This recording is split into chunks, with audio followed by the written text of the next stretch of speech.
All right, good evening, everyone. Hello. Good evening! Yep. Good evening, YouTube. Yes. Hopefully, YouTube won't be boo-tube tonight. Oh, jeez. And we got Spicy Tendies and Atlas in chat. Me being professional at snacking And while before Kazi Ashraf, hello. Oh, you didn't have school today? That's cool. Yee. Okay, no school. Yeah. Yeah. No, Finally no, over it's the public semester. never had, I haven't had school for years. Last time Yeah, I I've was been 2015, 2016. Yeah, I've been thinking about continuing my education outside of college, like self-teaching, stuff like that. Yeah. And me, I work, so that's where I do my education. And I'm self-employed, so yeah. Yeah, we're supposed to have like a new guest on. Some of you may be familiar with this new YouTube channel, Night Shift 10,000. I guess he'll be arriving late, but that's okay. Spicy Tendy says it was such a huge waste of my time. Just the normal boring stuff. Stuff about donations and parent-teacher meetings. Huh. Oh, they need donations. Our tax dollars aren't enough for them. Of course not. Like, yeah, they totally need our money. They're not getting enough funding, you guys. Oh, that kind of reminds me of what Bowie the Squirrel says about that. Let me give the link in the live chat so people can see. The lovely YouTube chat mod is here. Yay. Yippee. Hi, Jaguar. Hello. In fact, one of the tonight's subjects will be like better alternative education, better alternative ways to educate our young generation rather than the public indoctrination centers. Ugh. Indeed. It was Coy's idea too. Yes. Sorry to take credit, but after watching videos on some of my childhood favorites, TV shows, like educational ones, I thought it'd be a good idea to share that. Nice. As I would have learned so much more, honestly, if I think I would have learned so much more if my parents just let me stay home and watch reruns of that shit. Because my post was awful. Between the Lions, and probably Cyber Chase. Oh, I forgot to look into Cyber Chase. Shit. Oh yeah. Those stuff definitely. Was awesome. Yeah, those were really awesome shows. Yeah, I think I learned more about multiplication, at least from Cyber Chase, than I did in school. Or I mean, certain aspects, because it helped me learn. Good grief, we just aged ourselves, man. This stuff was in like, the early 2000s. Yeah, that was before the internet age. Before the internet was a big deal. Oh yeah. Like what? What are you talking about? Like the 90s or something? No, yeah. Early 2000s. Early 2000s. Yeah, late 90s, early 2000s. That's when Cyber Chase was around. I think the early 2000s was when I was first online ever. Oh. Because, yeah, one thing I'm still horrible at is grammar and spelling, so I should probably... Well, let's see, I do have one book that's more for, like, college students, but that does help with some grammar and spelling, but I... just to see, like, a simplified version of it. Well, if you happen to need a writer, you know who to talk to. And I'm decent at proofreading as well.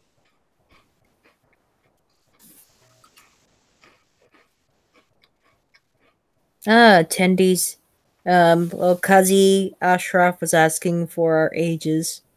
I already revealed mine in the YouTube chat, and Tendy revealed his. Oh. Bridge, I thought you were older than that. Hmm. Oh, Jaguar wants to keep his age a secret. Ooh. Yeah. Huh. You're 6 years older than me, Marianne. I'm 26.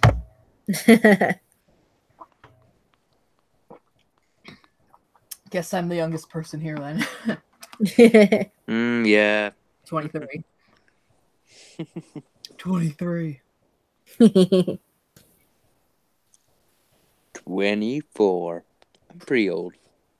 Alright, yeah, I never. Nah, you're 24. still fairly young here. Compared to you, yes, but still.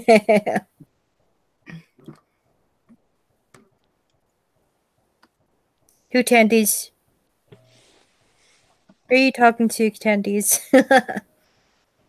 I think that was referring to you, since you're the only one in your 30s. I imagined you were in your 20s. You're the only one that's not in your 20s, so.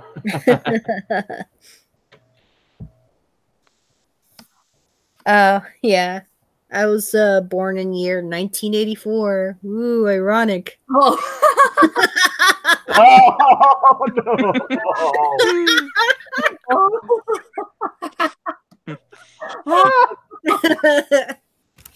Oh my god, that is amazing.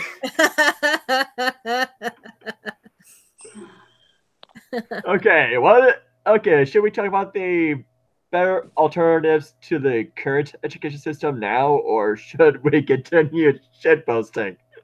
No, I think we should get to tonight's both of main them. topic, and if night shift comes in late, oh well, we'll catch him up. Yeah. And he might have a comment or two, and I know Malum has a few ideas of his own as well. Yeah. And of course, his usual line, "Seek boss."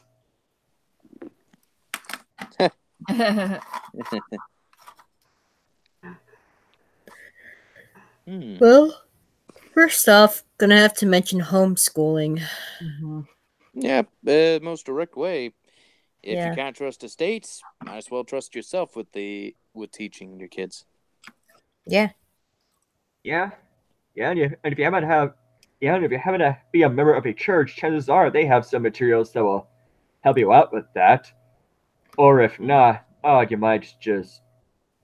I mean, they might not have everything, but they might have something. Well, not to mention that there is a website out there that will teach a lot of the information that you would get from K through 12. Really? AKA, yeah, the website called Khan Academy. Heck, they even have an app for it now. And it's on a smartphone. Yeah, it'll work in a pinch. Yeah. It does. And they do teach it fairly well, from what I can tell. I've used it for a few things. How much does it cost? Is it free or does it cost something? It's 100% free. Oh, that's cool. Yes, it is. Yeah. Nice. Yeah, in fact, it's a free app too. Yeah, I even used it.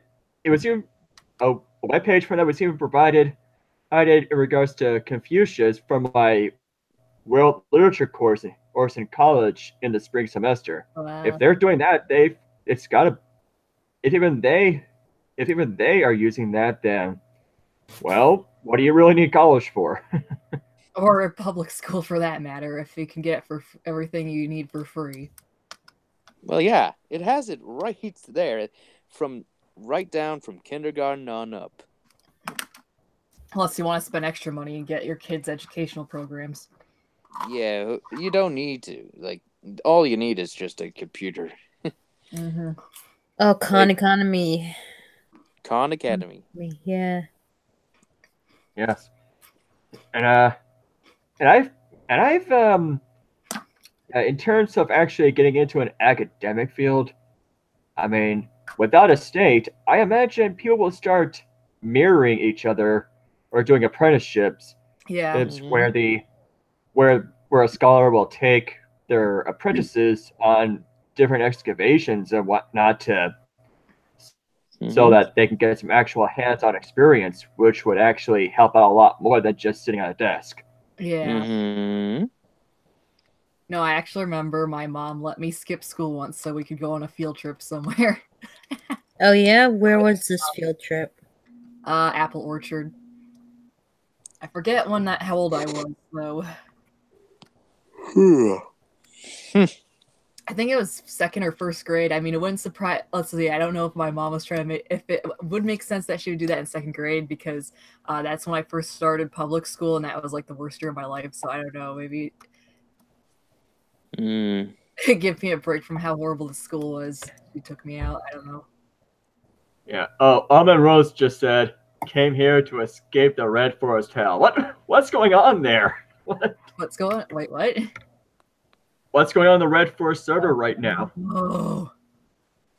Nope, What's it's going on? not stupid drama. No, no more drama. Please no. No. Kill you. Iso, can you go a month without getting involved in some sort of drama? Come on. Yeah, please. Yeah.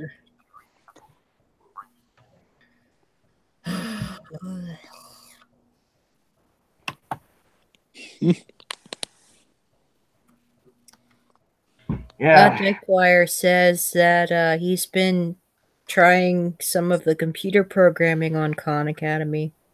That's cool. That's neat. I'll have to Mm. look it up on I have my iPad right here, speaking of which. I'll look it up in a second. I'll have to download it even if it's got college stuff, because I could use that. Like, does it talk about art or anything at all? Because let's see. Well, I have different books and stuff I could use, but see what they have. Yeah, that reminds me. If you're low on funds, Half Price does have used books you can get for half the retail price. I mean, chances are they may have something. Mm-hmm. Who would win, a 200-year-old educational program or a free app? The free app has definitely won out on this one. Just by being advanced and having all the stuff that the 200-year-old program has, with none of the drawbacks. But who's going to babysit our children? We might have to spend time with our own children. Mother of God, no. Oh my, that's such a nightmare. It's not like something called birth control exists. What birth control?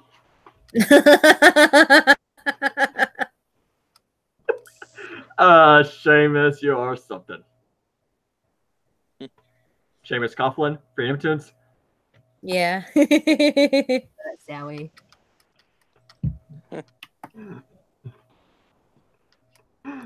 Yeah, Spicy Jenny says, I've taught myself to code already through other online tutorials. In fact, I learned Python when I was 12 or 13. Damn, son. Cool. Dang, I wish I self-taught at that age. Yikes. Yeah, that'd be cool. Neato.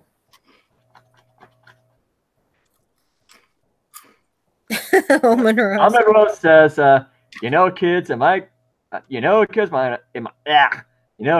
class were watching Roblox porn. What? I think he was just joking around there. Yeah, and they'll probably in that. Oh, geez. Like, how is it? What are we talking about here? What? How is it even a thing? Yeah. Ew. One of my old Discord friends drew hentai in class. They're saying, I did not need to know that. Come on. Yeah, that's too much. A little bit too much information there. Yeah, TMI. Yeah, just a bit much. What's the name of the app again? Khan Academy? Yeah. All right, I'll go. Yeah. Yeah. Oh, God, that's a bad end of my school. Well, yeah, apparently. I think Darth Revan was learning English stuff in Khan Academy because he didn't learn it at the school he went to. Yeah, oh my God, they're even worse. Canada. That's a basic skill. Guess not. Guess not at all. That's crazy. Mm-hmm. There's I mean, I learned cursive. I learned how to write in cursive during 2nd grade. What the heck's going on here? Yeah. For some reason, I can't. It won't come up when I type it in. Hold on. The education system has deteriorated. Yeah, it's deteriorated so bad. Oh yeah, because Mm-hmm. it's not that it's deteriorated. It's just doing what it was programmed to do. Which is to break down and to make people stupid and to, well, mostly brainwash. Yeah. Okay. Mikey said, "Oh, come on! 10 years ago, pretty much all classroom was visiting free online video chats to see how edgy we can be. Classroom." Guys, my crunching isn't too much, is it? Mm-hmm. Okay, are we going to talk about alternatives to the current system or what? Or we're just going to keep reading the chat? Alternatives to cursive? No. No. To the education system? Yeah, to the education system. Oh, why is my internet so bad? Well, let's see. So private schools are a bit much. What? Yeah, but we're just talking about that. Let's see what kind of apps they have. I got my iPad right here. LinkedIn. All right. Khan Academy is what I good can for find. teaching the STEM stuff. I'll see what they have on my phone too, because I'm looking at my iPad. All right. Shit doesn't load. And and not to mention there's Duolingo that teaches a number of languages if you're into that. Yeah, there's. Okay, what were you saying about private school? Well, private school wise, private school anymore because of all these apps. yeah, the only the drawback right now when it comes to private schools is the fact that you have to firstly pay quite a bit to send your kids there, and oftentimes they've been taxed heavily by Maybe it wouldn't be so much of a problem if we weren't forced to send our kids or forced to pay for the place that we don't. If we weren't forced to pay taxes for public school. Yeah. Yeah. Basically paying twice for schooling when they go private. Yeah, because that's why my parents took me out of private schools, because they couldn't afford it anymore. Because they probably would be able to if it weren't for the damn taxes. Yeah. Thanks a lot, government. And my parents regretted that. My mom, I know, at least regretted doing that, because my penmanship, after she saw my penmanship, it was just awful. Afterwards. Yeah.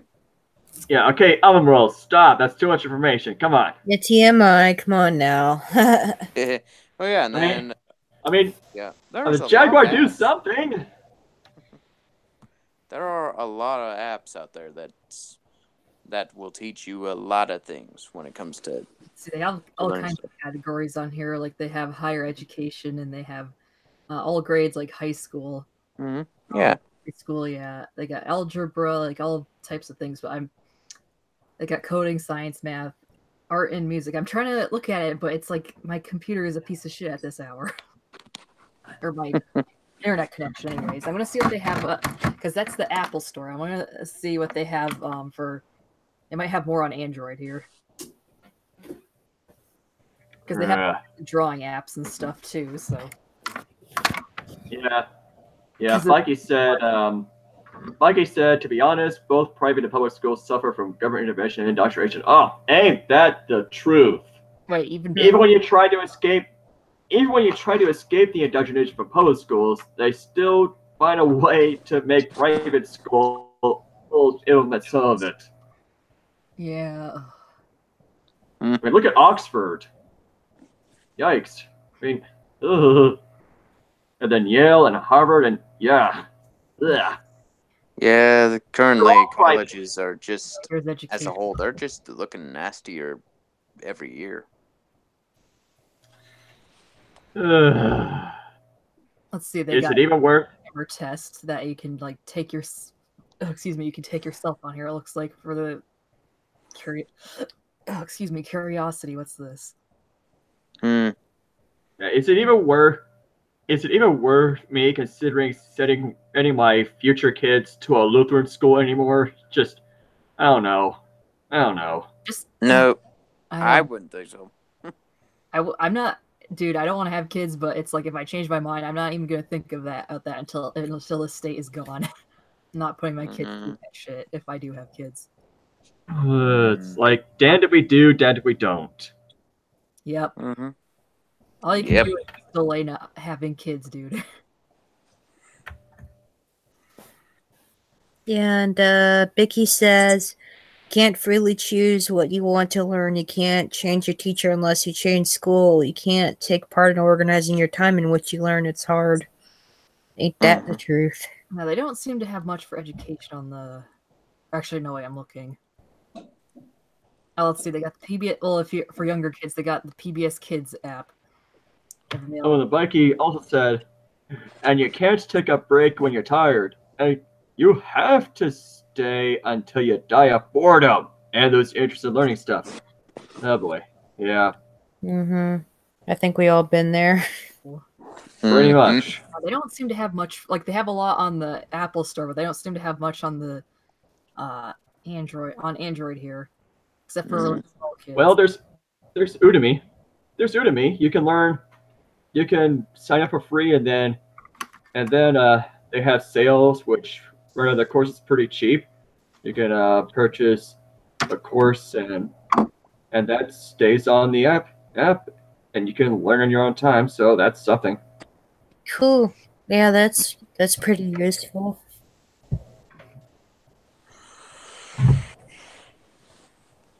Yeah, that's what I've been considering doing. I mean, I've already purchased a few courses, so.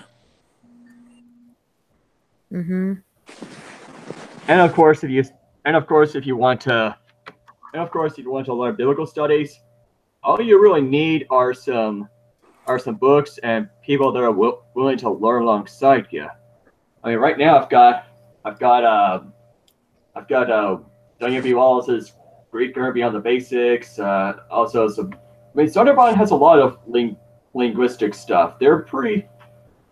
I mean, yes, they have an evangelical bent, but they still have quite a bit of academic material you can use. They're not fundamentalists, so yeah.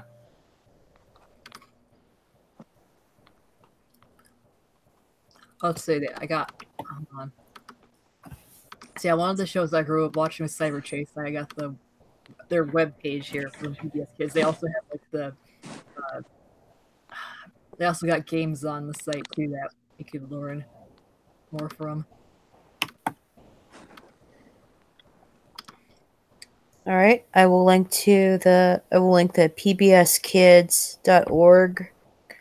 in the description underneath the video. From what I've heard, they kind of got a lot of propaganda on there now, but I mean, there are like I would look at the older shows then.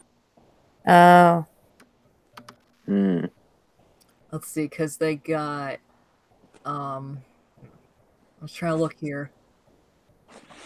Well, it is. Well, they don't call it public broadcasting station for nothing. True.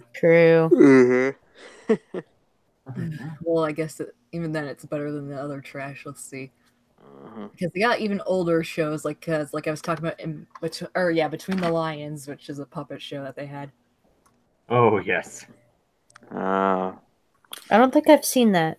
You haven't? What? On here. Oh wait, here it is. Oh, that's right. You were too old for it by then. Okay. Yeah. Yeah, let me see. Let me just type it not onto their site, but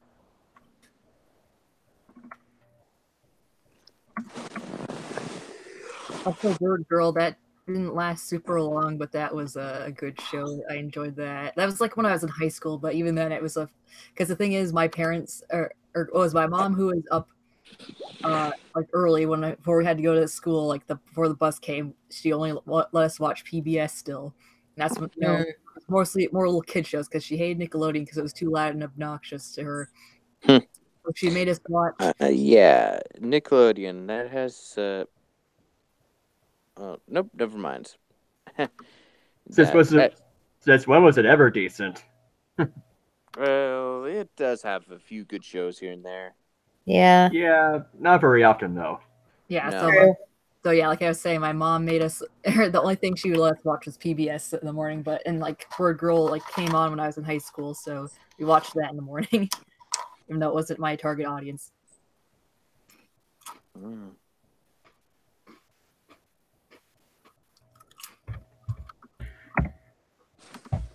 Yeah, I think when I was like really little, I remember like Barney the Dinosaur and Sesame Street.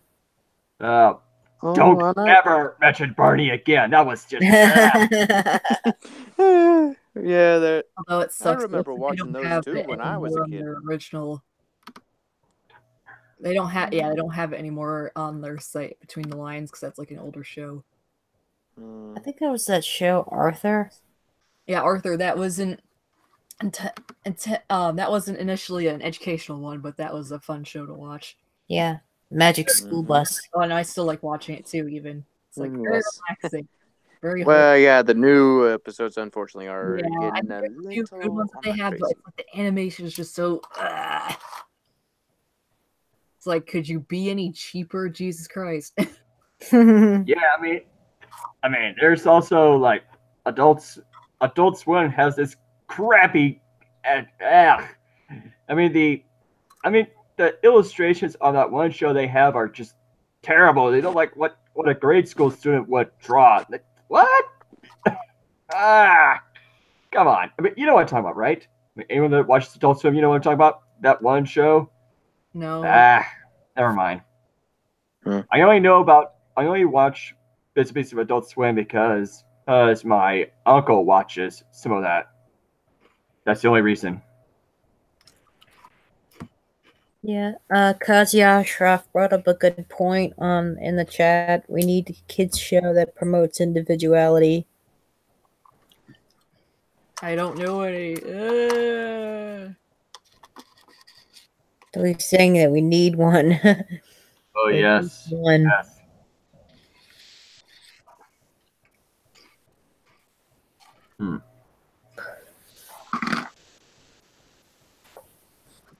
Well, if that one project in the distant future or near future we have planned goes as planned, we could probably afford to do that ourselves.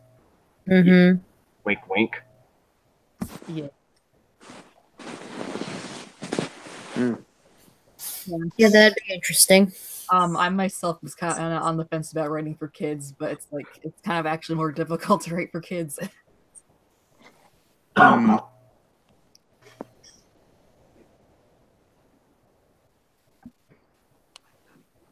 No, wait, what was I looking at here? Yeah, like those apps specifically for teaching kids how to code on the App Store. Yeah, no, go on record here. I mean, I do notice. I mean, my home church anyway does. If you're interested in the field of hermeneutics, they do have. I mean, they do have something to that. They do have, of course, something to that and by the church staff. I mean, I'm not sure how great that is. I mean, if their collection including Norman Geisler is anything, it might be subpar, but it's something. Mm-hmm. Also, speaking of the Lions, they have a YouTube channel I linked to, and in the chat here.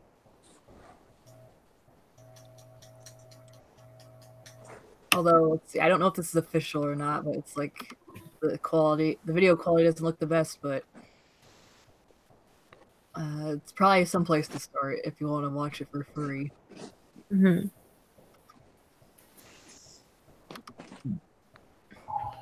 Yeah, I might check out that show. What was it, Between the Lions? Yeah.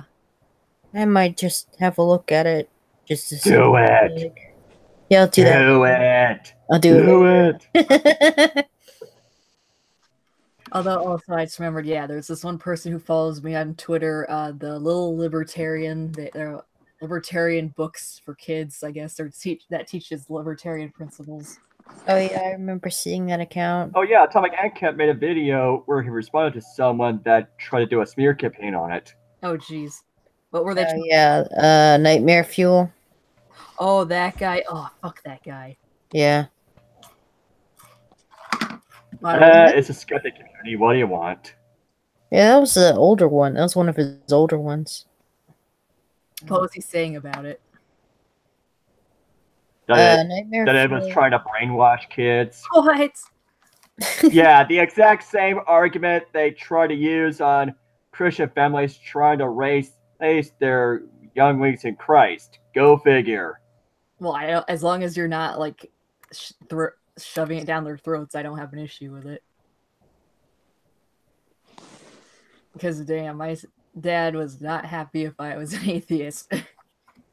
Yeah, he basically acted like he only had a week left to live when he found out I was an atheist. It's like, whose fault do you think that is? Okay. Not sure how to respond to that. Was that guy in the chat or something again? No. What you just said, Koi. Not sure how to respond to that since it's kind of anecdotal, somewhat. Yeah, I'm just saying, it's like I don't care as long as they don't force it down your kids' throats. I don't care. Mm-hmm. Not accusing you of anything, dude. Yeah. Meep.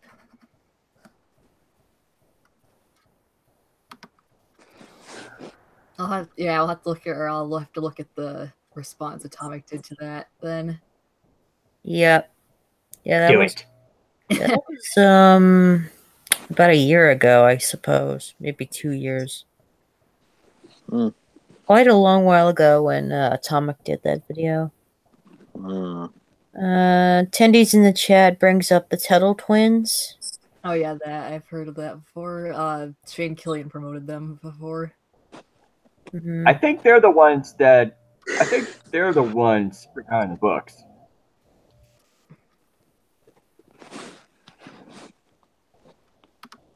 Yeah. Tendy says he listens to Shane's Bogosky podcast all the time. Oh yeah. That's good. Alien extraordinaire. Yeah, I've only watched one of his things in full. I mean, pretty good. I think I might have seen 1 or 2 of the Vogosity episodes. I'm horrible in keeping up with podcasts. Yeah. I know there's like some other ones like that I haven't caught up on, like Mark Stevens and I know old friend DT Luna recommended Lava or something. Podcast called Lava. I don't really remember. Yeah. I would recommend Bill Nye the Science Guy, but yeah, not anymore. No. Yeah, not anymore. I mean, it was such an awesome show, but now with how he has gone down the quick and easy path of politics and whatnot, I'll never look at that the same again. Oh, how the mighty have fallen. I always remember I was on the school bus. I guess there were these kids trying to annoy this. Spicy! Oh, guys, Spicy Sandy says, Shane's videos convinced me to become an atheist. Wow, that's a pretty low bar there, dude. Thanks for interrupting me, by the way. I mean, Shane's videos regarding atheism say nothing no Christian has not heard before.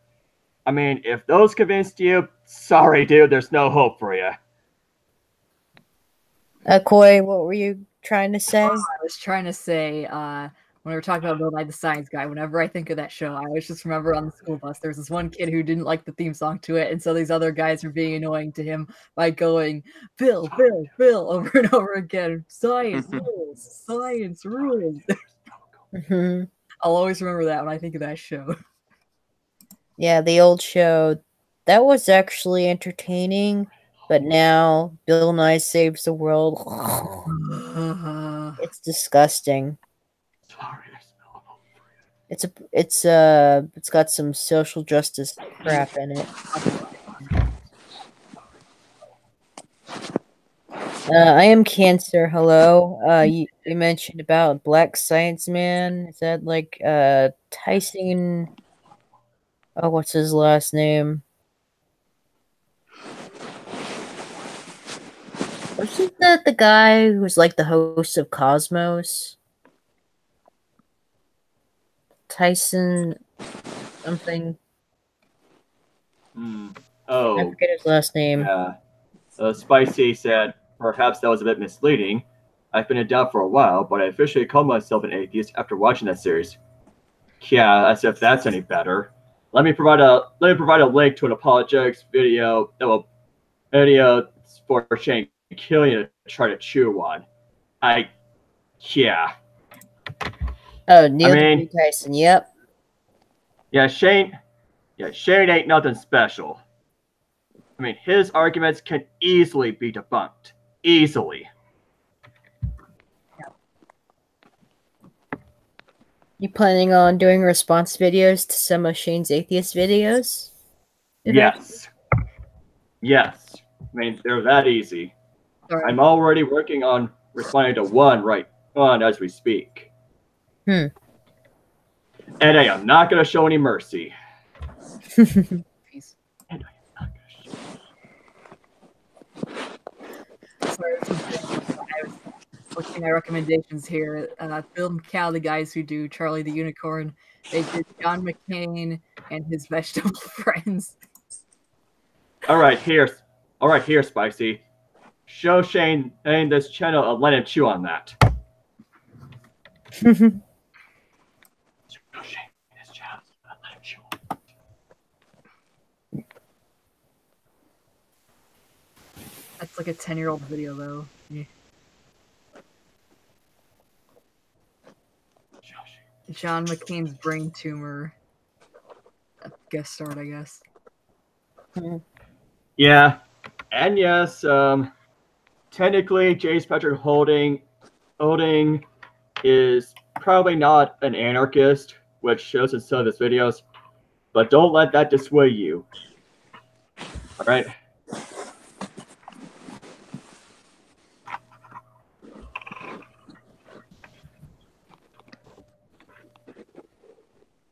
Okay, I guess that's the end of the rant there.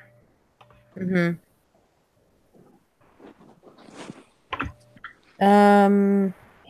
guess anyone else want to add on to this topic about like better education?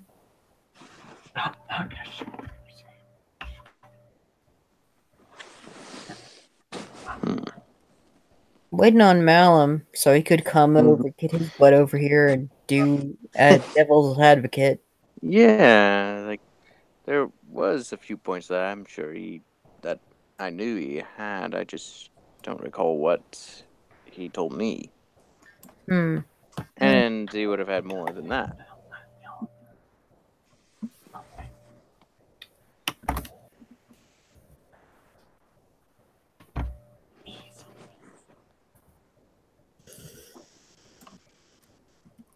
Okay, and Neil deGrasse Tyson, yep, Jaguar, that's the guy that I was thinking of. Zachary Tendies has a question for you. Which videos should I watch on that channel in which you linked him to, Zachary?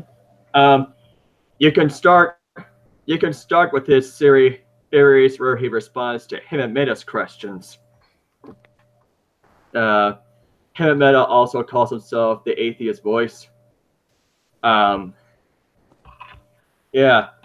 And then there's also, I would also recommend the Resurrection series Holding did.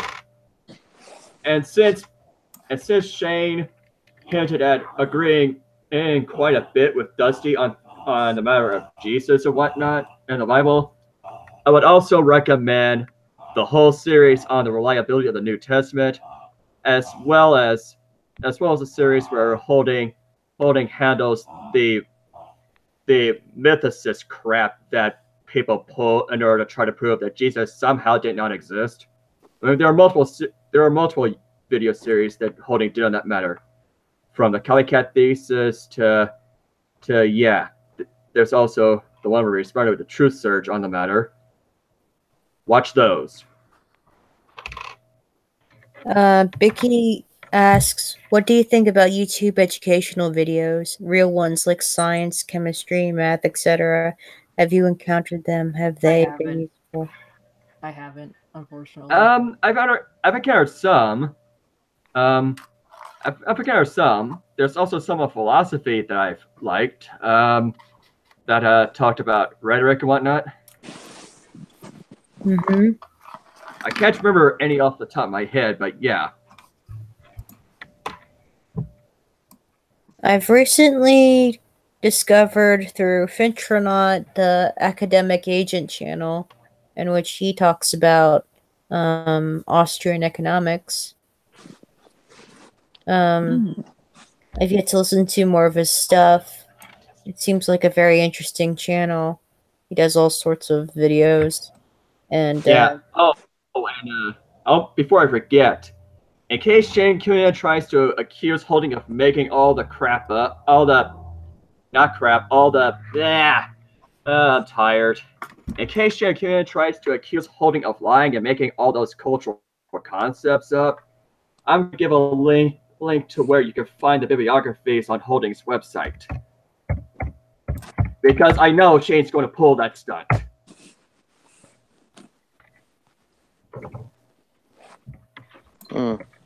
Vicky, what educational channels did you find on YouTube? Because I know Shane's going to pull that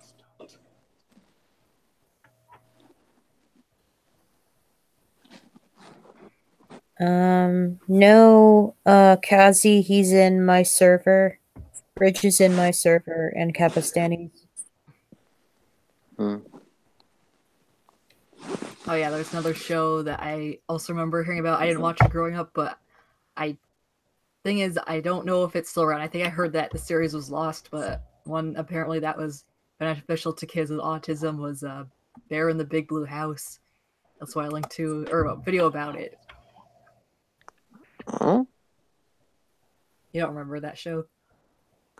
I remember it. I remember seeing ads for it, but I was too old for it at that point. I watched it when I was a kid, but really? I did not see any connections to autism there. But no, well, I heard that's what in the video it was talking about. For some reason, it helped benefit kids with autism. Apparently. Huh. Yeah. Unfortunately, I think I heard that the series got lost, so someone's gonna have to start digging in to find that show again. Mm-hmm. What show again? Bear and Blue House. Yeah. All right. I'll link to a video about it in the chat.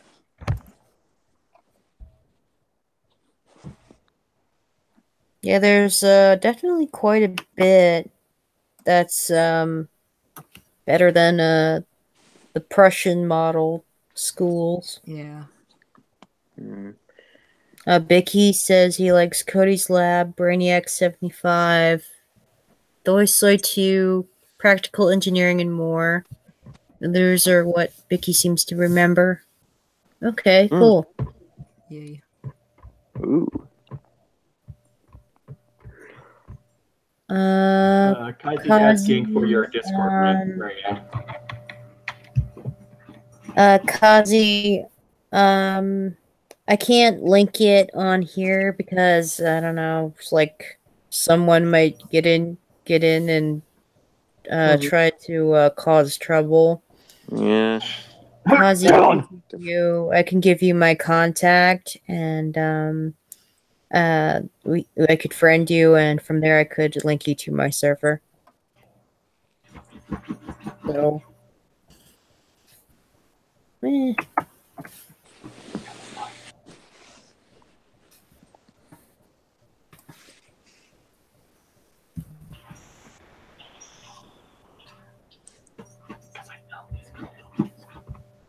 Oh, one more thing.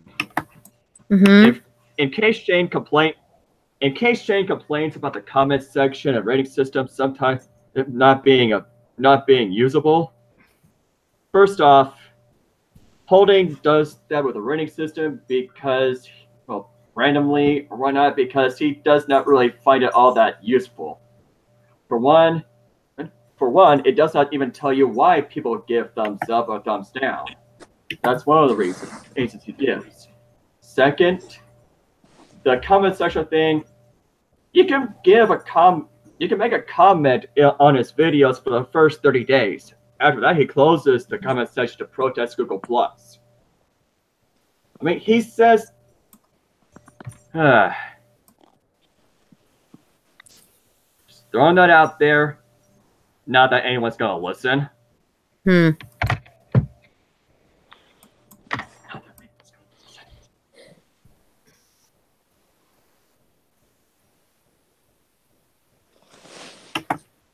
I'm just looking at the call chat, and there's quite a few links provided by Koi and one by Zachary. I'll be sure to add those into the description after the stream is over.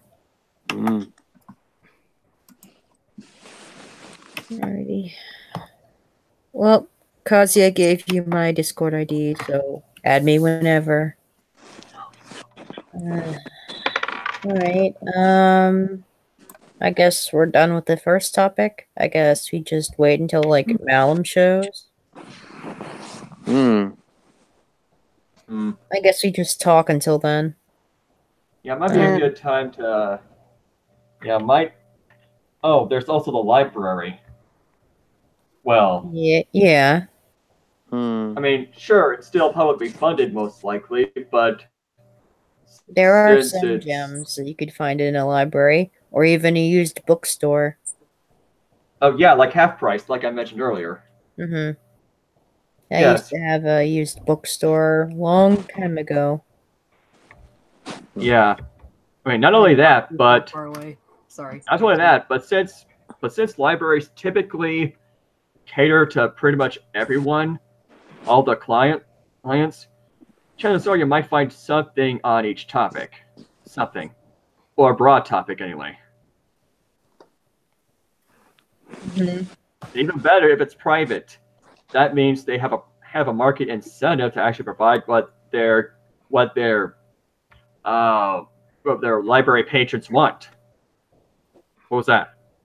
I accidentally pressed the wrong button on Discord, sorry. Ah, okay.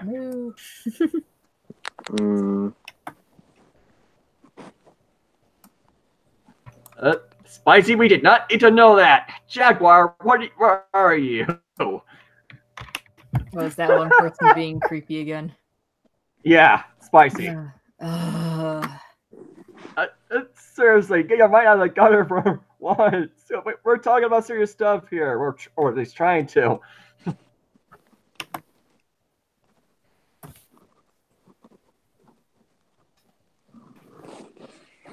Right. Thank you. Thanks. All right. So I guess since we've pretty much exhausted the alternatives to the Prussian model, I guess we could talk about something in regards to what we plan on doing in the future. I mean, we've already talked about the Agenda for 21 project. So, Crow, Koi, what are you two planning on doing?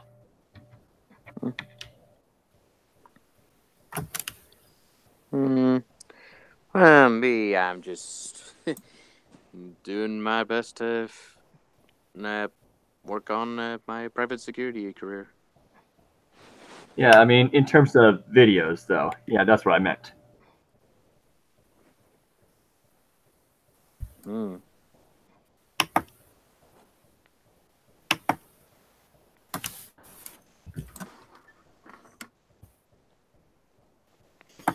All right, Kazi, you get the voluntarist role on my server.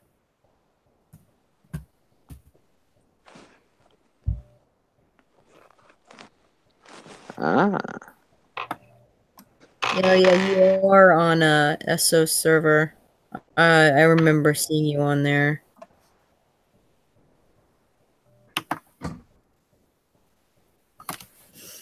All right. Corey, I guess you want to mention about your story. You're working on an original story. Oh, I'm working on I'm working on a fan comic for The Legend of Korra first, but I'm working on I can't really say much about my original story because it's not even out yet, so Mm-hmm. and I don't know if I should talk about it now, but maybe I'll show some of the artwork eventually. Or I'll show it maybe here, hold on. I got something on my DeviantArt I could show. Alright. Oh, cool. Because I did an ad for it, but it's probably good. Well, the ad itself probably won't change, but because like it links to my my own site, but the page that it links to has got to be updated.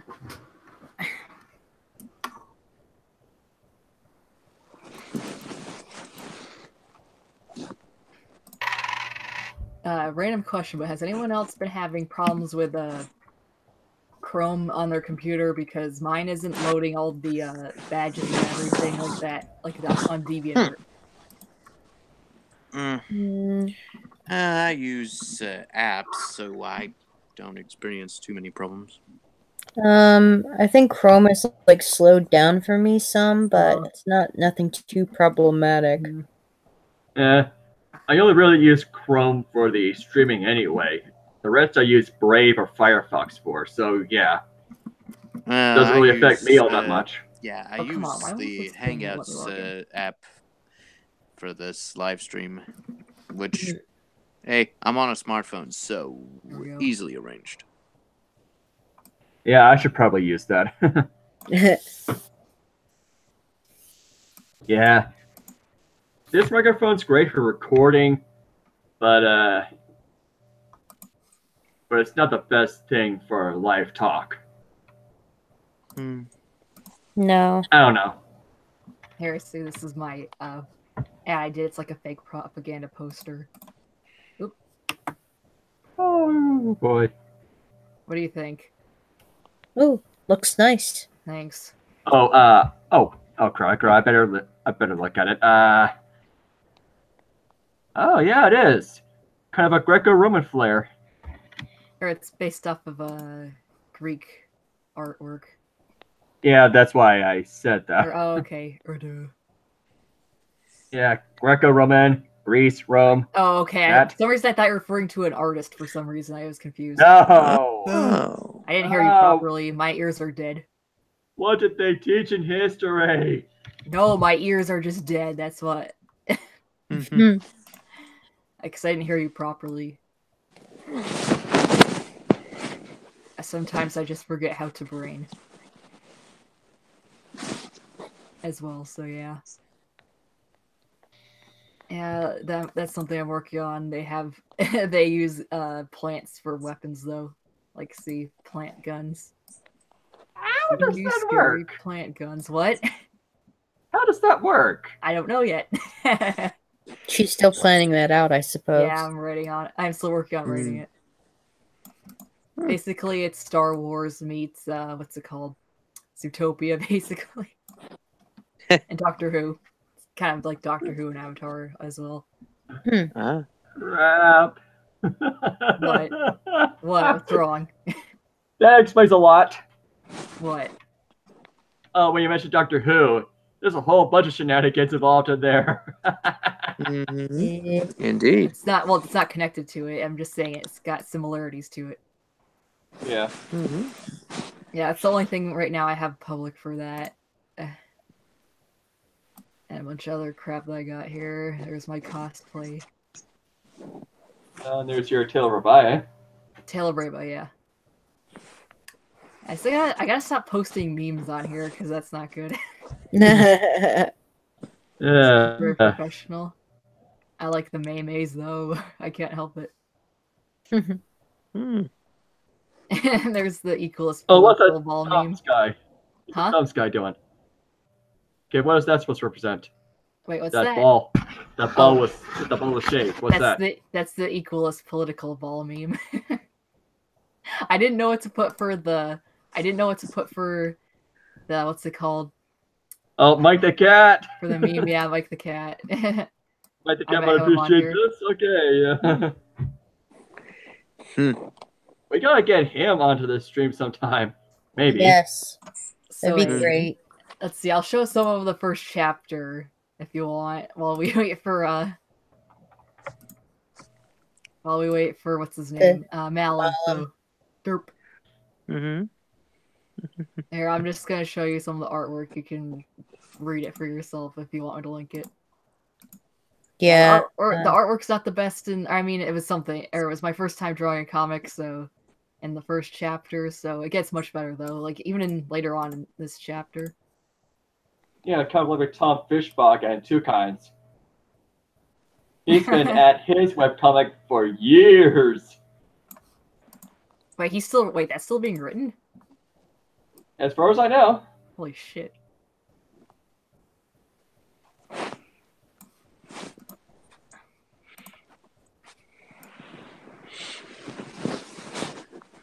That's when Hanaki almost kills a waterbender. Shit. Oh yeah, this page I'm not proud of. Because I was like, this is when I was like really rushing things because I was getting really tired of working on the first chapter. But then it looks a million times better in the later ones. It's like, how is this by the same artist? There's my Mary Sue character. Oh no. No. Mary Sue, no. She's not the protagonist, she's just there as a joke, dude. Okay, redemption. And then there's a talking skull.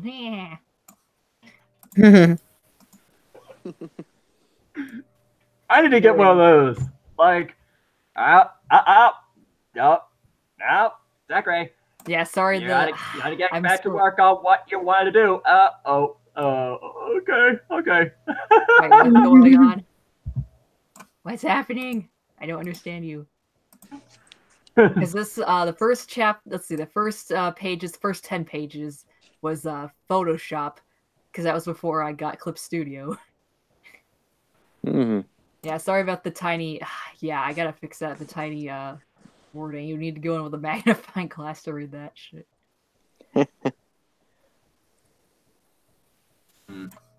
And here's where it improves a million times more, because I was using something called Cloud Alpaca actually along with Photoshop. That's why it took forever to do the first chapter. Because I had no idea what I was doing. Alpaca? That's the free program, yeah. Now I'm using Clip Studio.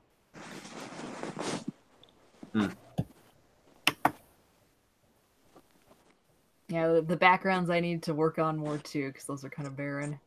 Although I'm really happy with the way the characters they leave much to be desired, yeah. But they look much better in my next chapter. But yeah, the figures, I was really happy with the way they came out. See? Vicky brings up something interesting. You mentioned earlier to have a show about individuality. How about a comic book first? That might be more achievable in the short term. Yeah, probably. Yeah, that'd be a lot cheaper. Yeah, I'm writing comics, but I kind of wanted to do do web comics, add like animation stuff to them, but I don't know if I'll be able to unless I can get more people on board with this. Yeah, I was really annoyed about not having enough in the backgrounds, but I was really happy the way the figures came out after I started using Clip Studio. But the backgrounds look a lot better in the second chapter. Yeah. I'm actually sorry, Koi. Sorry. I'm actually working on a book series. It's mainly of a Christian bent, but I'm starting to think I may want to include some voluntarism into it too. Okay. Best of both worlds. Yeah. Oh, Dark Conservatarian's here. Hey! He came in late. He says the TikTok girls are kind of hot. For white girls, it's all about. What? What? Wait, what?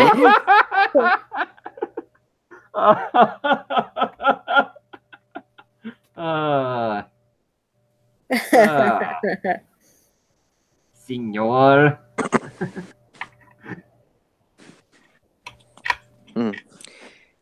Also, I was happy the way the dog came out in this. Yeah, it looks good. Yeah. Wait, is that a dog tiger? Yes. Nice. Yes, I'm particularly happy with this scene because that was my where you break the panel fourth wall, so to speak, in this, where it to add intensity to it, or or show it its importance. How were that guy's parents able to pull it off? Wait, what? How were that dog's parents able to pull it off? It's an Avatar. They have hybrid animals. I was joking. Good question, though. Oh, Dark Conservatarian. The Spicy said they're girls. And then Dark Conservatarian said, I assume they were. Are they actually traps? What? Wait, what are we talking about? Yeah, we all seem to have dirty minds here. Sheesh. Dark Conservatarian is talking about the TikTok girls. Oh, okay. Yeah, and on this page, I was talking about how it took me forever to get Tarlok's coloring right. Sorry it took so long to get this page out. Tarlok is one of my faves, but whoever designed him is cruising for a bruise in 7 colors. What were they smoking? Because he was really. I had to change his design just to make it, or I had to give him a new design just to make it easier on myself in the future. Because holy shit, he's a pain in the ass to draw. I mean, I like drawing him, but he's a pain in the ass to draw. It's all the details. It's I feel bad for those animators. It's why would you do this to them? Okay. He just made a jab at himself. The Dark Conservatarian is a disgusting transform.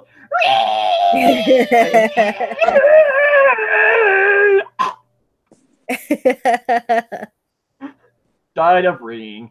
And that's the end of chapter 1. So read that if you want. And that's just a sketch I had for a while.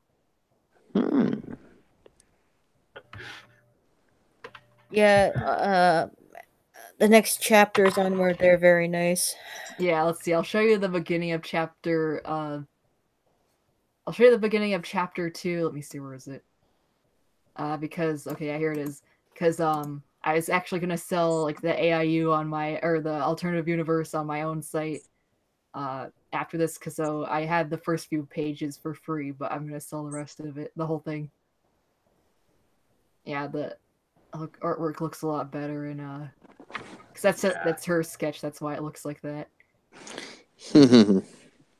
Be gone, Miki. You have no power here. Water staff, go! And they turn to mush. She beats me even in my own fantasies. I'm quite proud of this figure right here, though. That came out. Spicy says, I've seen SJW idiots, and SJW idiots claim that the use of the word trap literally leads to transgenders being murdered. Wait, what? How? What? Nani? It's a trap. Oh, nice one, Admiral Akbar. It's a trap! It's a snack! Yeah. How did the backgrounds look in this so far? Give me your honest opinion. Looks pretty good. Yeah, it does. Yeah, looks like it would fit in with Avatar, with the Legend of Korra universe. Yeah, this text is still too small in some places. I'm gonna be more careful with that next chapter. Dark Conservatarian says to you, Koi Monster, sell the AIU. Wait, you're telling me you Tracy, Koi Monster? Is he your slave? No, ew. I meant AU as an alternative universe. Duh. Brain, why do you forget to brain? This is public school. Not even once. Mm-hmm. Yep. Public school, not fun. Don't like it. No. I'll read. Oh yeah, some of the comments I got on this are kind of funny too. I'll have to show you the funny comments I got. Oh no. What? Are they gonna be as ridiculous as I think they are? No. Let me see. Oh, actually, no, wait, that one didn't have any funny comments. Oh, Dark Authoritarian said, "Don't mind me. I'm just being an epic troll, okay?" And the chat while skinny dinner. About to get dishes in a bit. Get on. About to get on dishes in a bit. Okay, like Fridge. See ya. Okay, see ya, Spicy. Okay, bye. Thanks for coming by. Yeah, this one I got. If anyone ever alright, if you ever hear someone say that, you should probably be very concerned. I highlight their comment. Yes, I like how this one came out. I like gradients.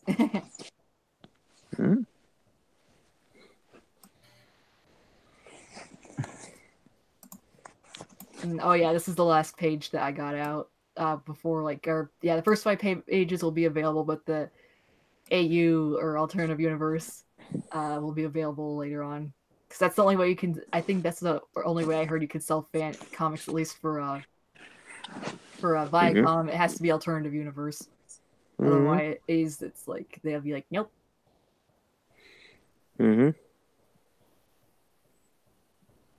Also, I'm happy with the way the expressions came out on this one page. Yeah, it looks pretty good. Thanks. Woo. Yeah, Dark Conservatarian said, "I don't think you've mentioned that you're a comic writer, Koi." And he also asked, "What kind do you do? Dramas?"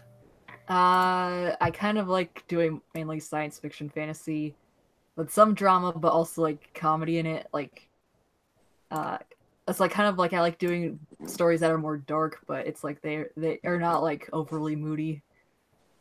Yeah, as long as it's not a soap opera, I'm down. It's not a soap opera, yeah. Yeah. I'm experiencing loneliness. You betrayed me.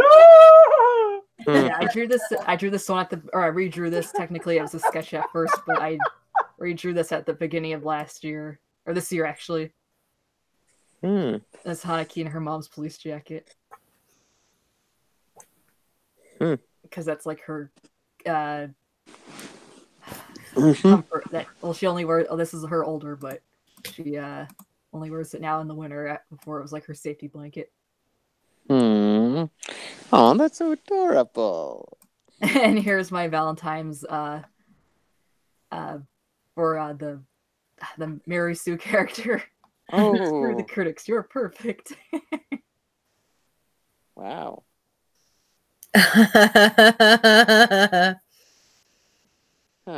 Screw the critics, you're perfect. Oh. It's still not as horrible as other Avatar / Korra sues I've seen. That's the comments that I highlighted. Oh no, Dark said she got it burned. Yeah. Mary Sue's tend to have those. Oops. This is I'm really happy with the way this concept art came out for like the big stairs they have at the entrance. Yeah. Yeah, you're really good in coming up with backgrounds. Thank you. And this is like a fan art crossover thing I did. Okay, for a moment there, I thought Revan came. I thought that. It's I gave her the death note. Yeah, you're all screwed. Oh no. Oh no. Oh crud. We're screwed. Okay, what's your name? Sacred Koi. Okay. I did. Heart attack 40 seconds later. Yeah.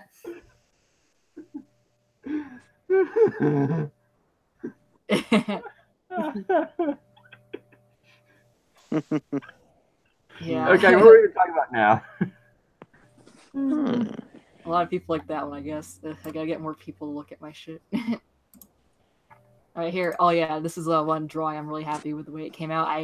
I'll have to show you the comparison because it was like a redraw of another one, but this is like the background for this, like the gradient, that was actually a mistake. That was a very happy mistake because I put two gradient layers over each other, and then I used like one of the layer masks or whatever they're called, and then like it came out with this beautiful effect.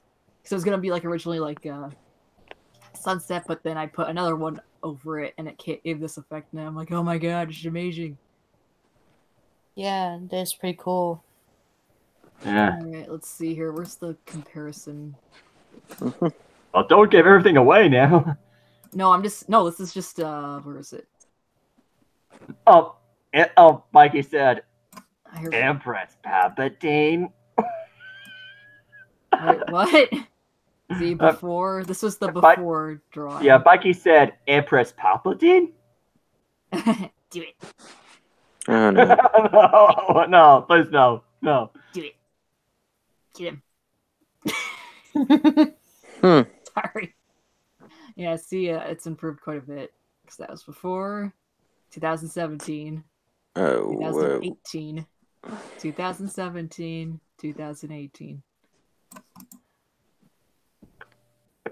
And this is the fan art I did also a while ago. You guys can talk about other things while I show my art off if you want. Sorry. Yeah, let's do that. Zowie. Yeah. Okay, we've done alternatives to Fee on Half the Death. Yeah, we did. And this is the spooky ghost I did. Let's see. No, Dark Khan, it's not a gender bender fanfic.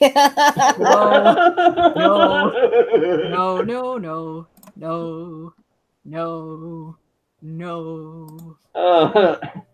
I can see why you and Baron get on well.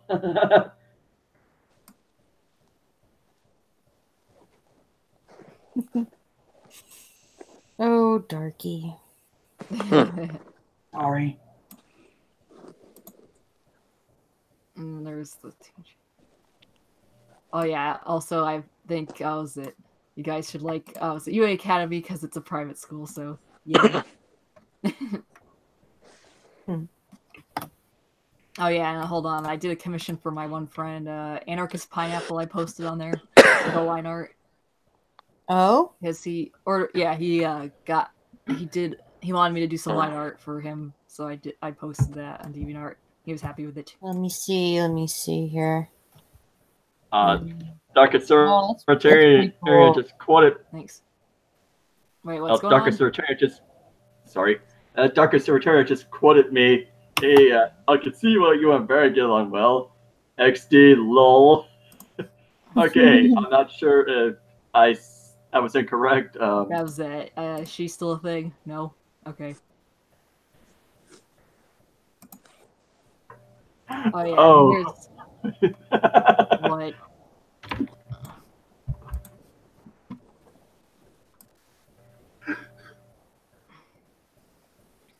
Let's see. One of these characters I redid. I decided she'd be better as a wolf. Like a wolf spirit instead of like a human-looking one. So here, I'll show you.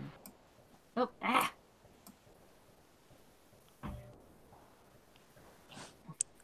Because I liked drawing her before, but her character I just thought would be better as a wolf.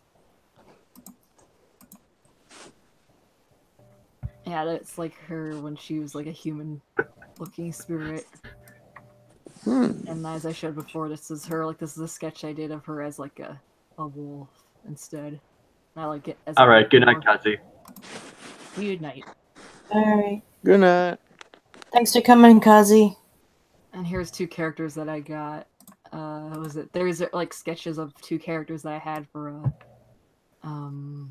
what is it?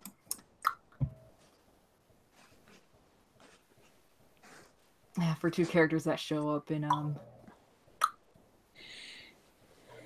two characters that show up in chapter 2. I can't say much else though. Because I had to release it because I was just like not updating at all. And put underneath dating sims. Wait, put that. We need to find a way. Mm-hmm. And that's just concept art I did, or the sketches that I had. Those were a lot of work.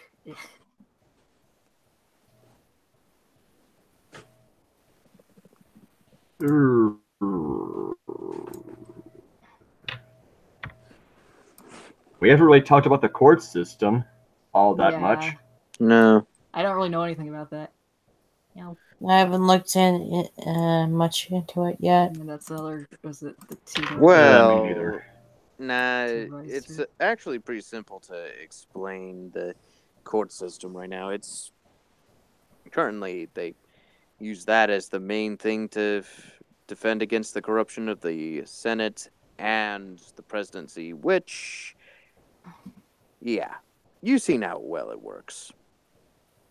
Yeah, that yeah.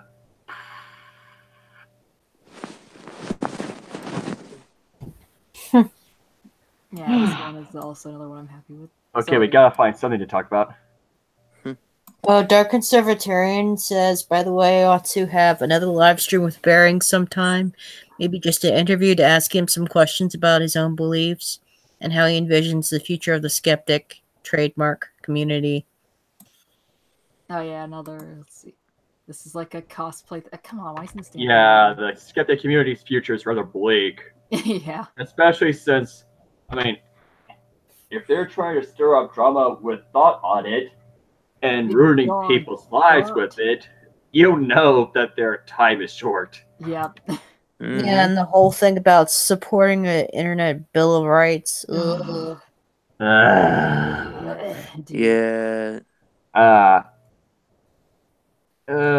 It's basically the United States way to try to control people. Like, that's the only way I can explain it. Yeah, it's like we're the only ones with enough memory to know what happened to Count Dankula when the British government controlled their end of the internet. Yep. And now they're trying to have the European Union also have control of the internet, or at least on their end. Yeah. With the implementation of Article 13. If one person could do it, others can. Yeah, this stuff is going to spread. And that's something a certain guy on DeviantArt simply does not get. He keeps saying, oh, Finland's doing well, and, well, not Finch or not, another Finnish guy. Oh, we are just doing so well. Yeah. Oh, that thing going on is a UK problem, not a Finnish problem. That thing's a US problem, not an EU problem. Blah, blah, blah, blah, blah. Yeah, how do you think these things come about in the first place? They don't stay in one place. And they don't just come out of thin air, either. Yeah, exactly. I mean, if it happens in one place, you can bet it's going to spread.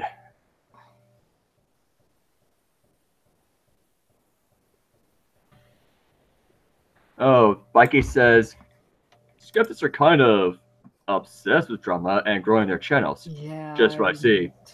Well, hashtag not all, but most of them. Yeah, well said. I mean, that's pretty much all they've been doing, even before they were called the skeptic community. Even long before the atheistic YouTube community was divided. They were always like that. Oh yeah, and this is a contest entry I had. Yeah, also Isa pointed, and Becky said, also Isa pointed out, well, it seems like Sargon and Dave Colin are controlled opposition. Yeah, pretty much.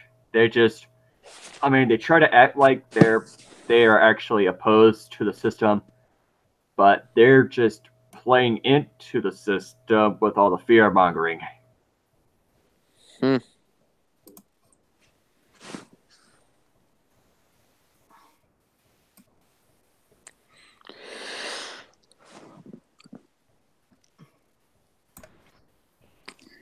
Okay, what have we not talked about?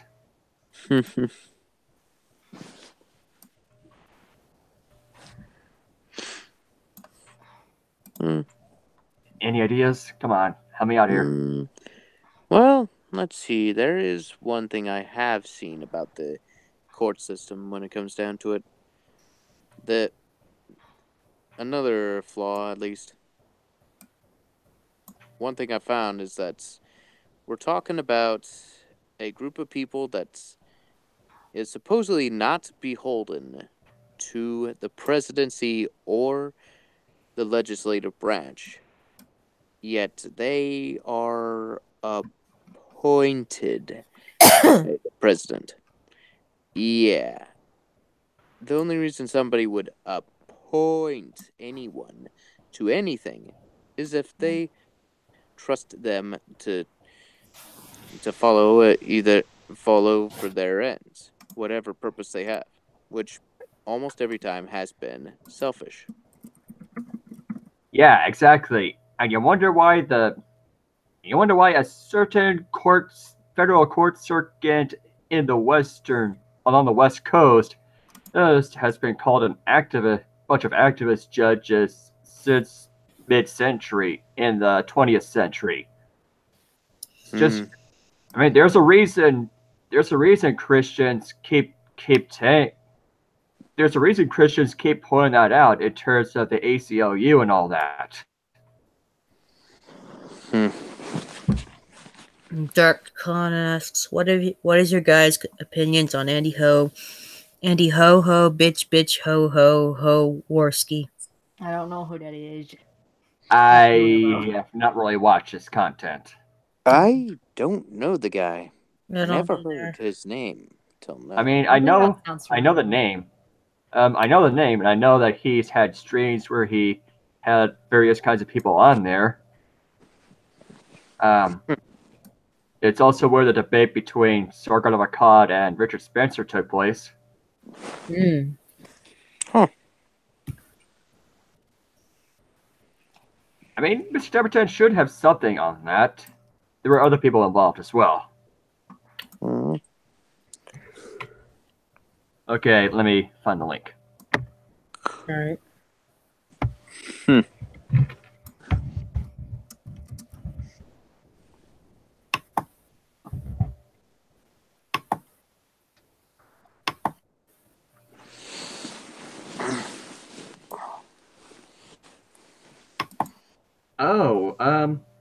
Looks like Miss Deberton featured a video by Atomic on this topic.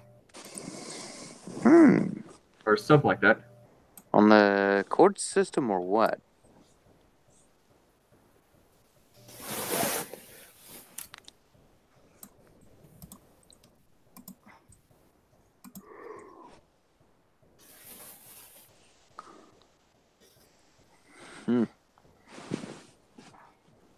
Okay, never mind. It's just Atomic Ancap had thrashing Sargon. It'll be fun nonetheless. Let me provide a link.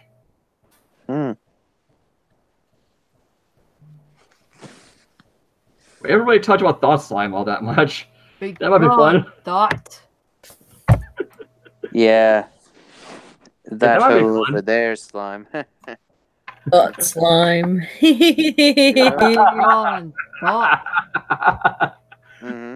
Okay, are we just quoting Hablu now? Thought slime is a plague. Yeah. Yes. Yeah. And Finchernaut started to replying to Thought Slime. Yep. Oh yeah. He's got 3 videos on him already. Damn. Oh yes. Damn. Yeah. Yeah, he's just fun to rip into. Ugh, Yes. he's so Yeah. crazy. Yeah, he's just he's the gift that keeps on giving. Yeah, he's just there for entertainment at this point. Yeah, he's there for entertainment at this point. Who the hell? Yeah, takes get that laugh. Well, yeah, he would be actually for me would be a bit of fun to do a drinking game on. You know. Okay, don't ruin your liver, dude. I'm not talking alcohol. I just drink, Water? water and maybe add some vinegar. Apple cider vinegar. I know, sounds weird. Basically, I would be...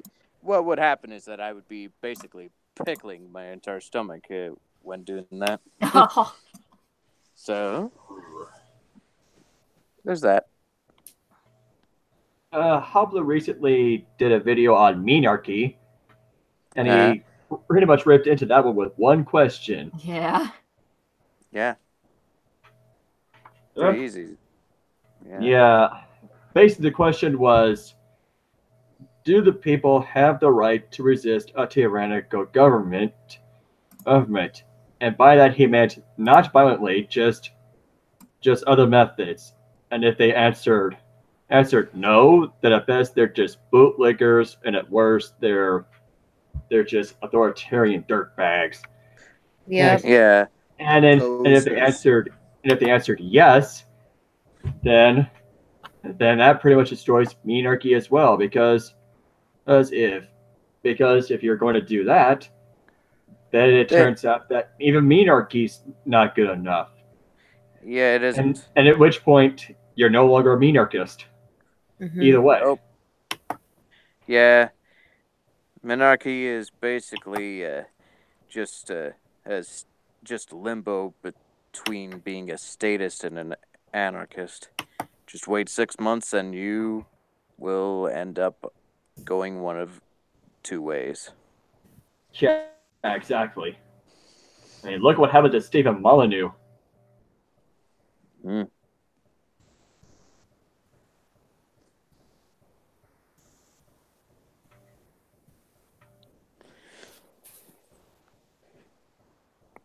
Yeah, there was someone that on Discord that messaged me. I want to give a shout out to is Attack Helicopter Cat, and which is a voluntarist that I've noticed in the YouTube comments. That's cool. Yeah, I'm gonna invite this person to my server, and he'll get voluntarist role as soon as he comes.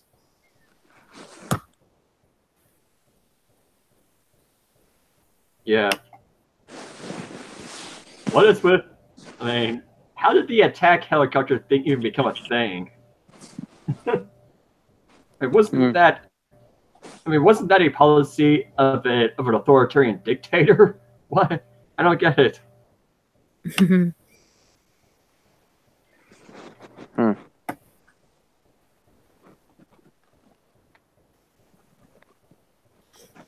Yeah, I don't think night shift is coming. Yeah, I don't think Malum is either. Yeah, I don't think Malum is either. I mean, we should probably get on with the hypothetical. All right. I'll just start. What I've messaged to friend. I guess I don't know if anyone's good at playing devil's advocate. There's wow. Nah.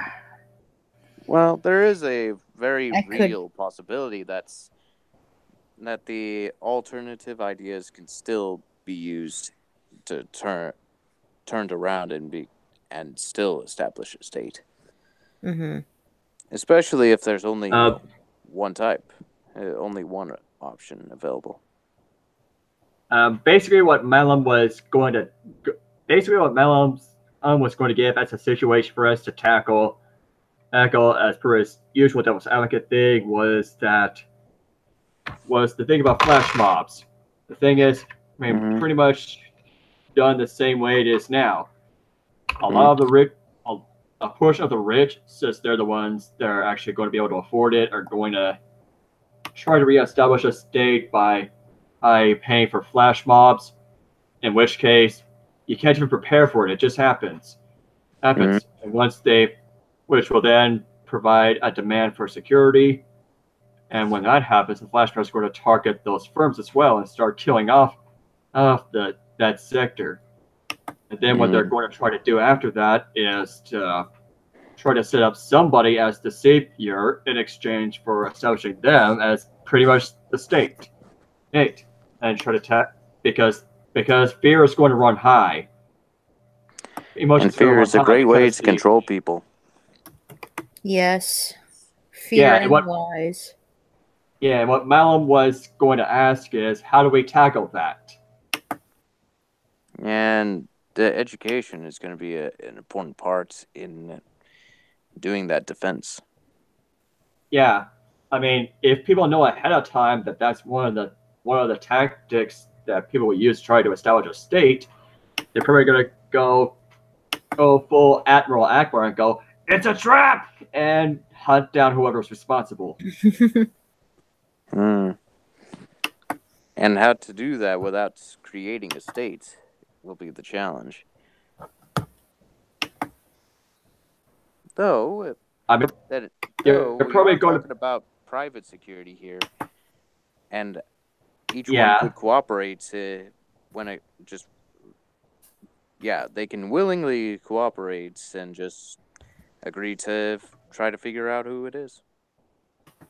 Yeah, and since there will likely be survivors along the private security firms that actually get attacked, chances are the witnesses will be able to help piece together the clues, and with the technology available, they can do fingerprints and whatnot, analyze the blood, and pretty much everything, and track and have a pretty decent idea as to who it is that attacked them. And once they and the private militias capture them, they'll be able to find out sooner or later who it is that's behind all of it, and they'll be and one way or another stop them. I'm back. Welcome back. Sorry, what I missed? We brought up the hypothetical that Malum himself thought of. Okay. He's not showing up, so we'll go ahead and went into that. Yeah. I mean, this could work. What do you two think, Marianne, Crow?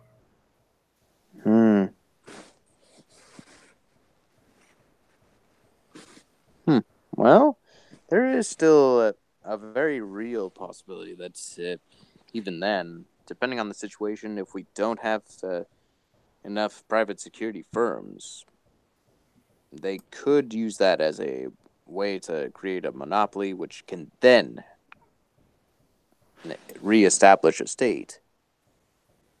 Yeah, but then,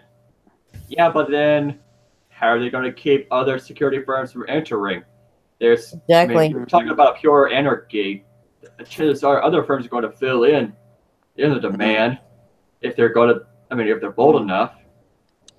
Yeah, and if that's one thing that can be avoided easy, the real challenge though is the flash mobs. What happens if they have enough weaponry that's repels the private security just enough to intimidate people? Yeah, they're not going to be able to intimidate everyone. People are not monolithic. Chances are there are going to be some private militias on top of private security, and chances are at least two of them will be armed to the teeth, which means that they'll be able to. Well, not to mention that everybody can be legally allowed. They would then be allowed to arm themselves to the teeth, individually speaking. Yeah, and since there's no fractional reserve banking, the value of whatever currencies there is going to go a long way, which means people are going to be able to afford more advanced weaponry. Well, not to mention that advanced weaponry can come at a fraction of the cost. Yeah, exactly. Pricing. Yeah. And it's also a matter of logistics. I mean, with a centralized entity, they have to wait for command and all that. Whereas in a pure anarchy, people are going to, and the logistics is going to be simple as going across the street for supplies. It's all, no matter how advanced your technology is, it's all for nothing if you cannot supply your troops. And to be able to supply them quick and even potentially make it as compact as possible to make it even lighter. Yeah, not to mention, whereas the flash bombs, I mean, if that could be countered, I mean, they're not the only ones that are going to be doing essentially guerrilla warfare. Everyone else is going to be able to do that too if they know where to attack. And not to mention that there's ways to quickly identify people that are part of flash mobs. Yeah, like I just mentioned with all the blood analysis, the fingerprints, and all that. Well, or people even are going to leak some, even as it happens, there's ways to predict how people are going to act if you know what you're looking for. Yes. So either way, they're going to leave some sort of trace that will lead everyone to the source. And if not the source, you still can find out several individuals who will be involved. And then be able to apprehend the individuals that try to start a flash mob, interrogate them, use hopefully the least invasive means necessary to get the answers out. Yeah, and you probably won't even need to use. You probably won't even need to go too far, since let's face it, the people targeted are likely going to be poor. So if you offer them a great enough offer, they're probably going to tell you everything you need to know. Or get them drunk. Sorry. Drunk works too, if they are into alcohol. Okay, sorry. You were saying, Crow? Sorry, I couldn't hear you. Sally. Alcohol-wise, some people might go for it, but others, there are some religious fanatics that will avoid it. Just look at Muslims. True. Yeah, in the case of Muslims, you could probably torture them by going, "Oh, we're not. Oh, so you think you're going to go up to your 72 virgins, huh?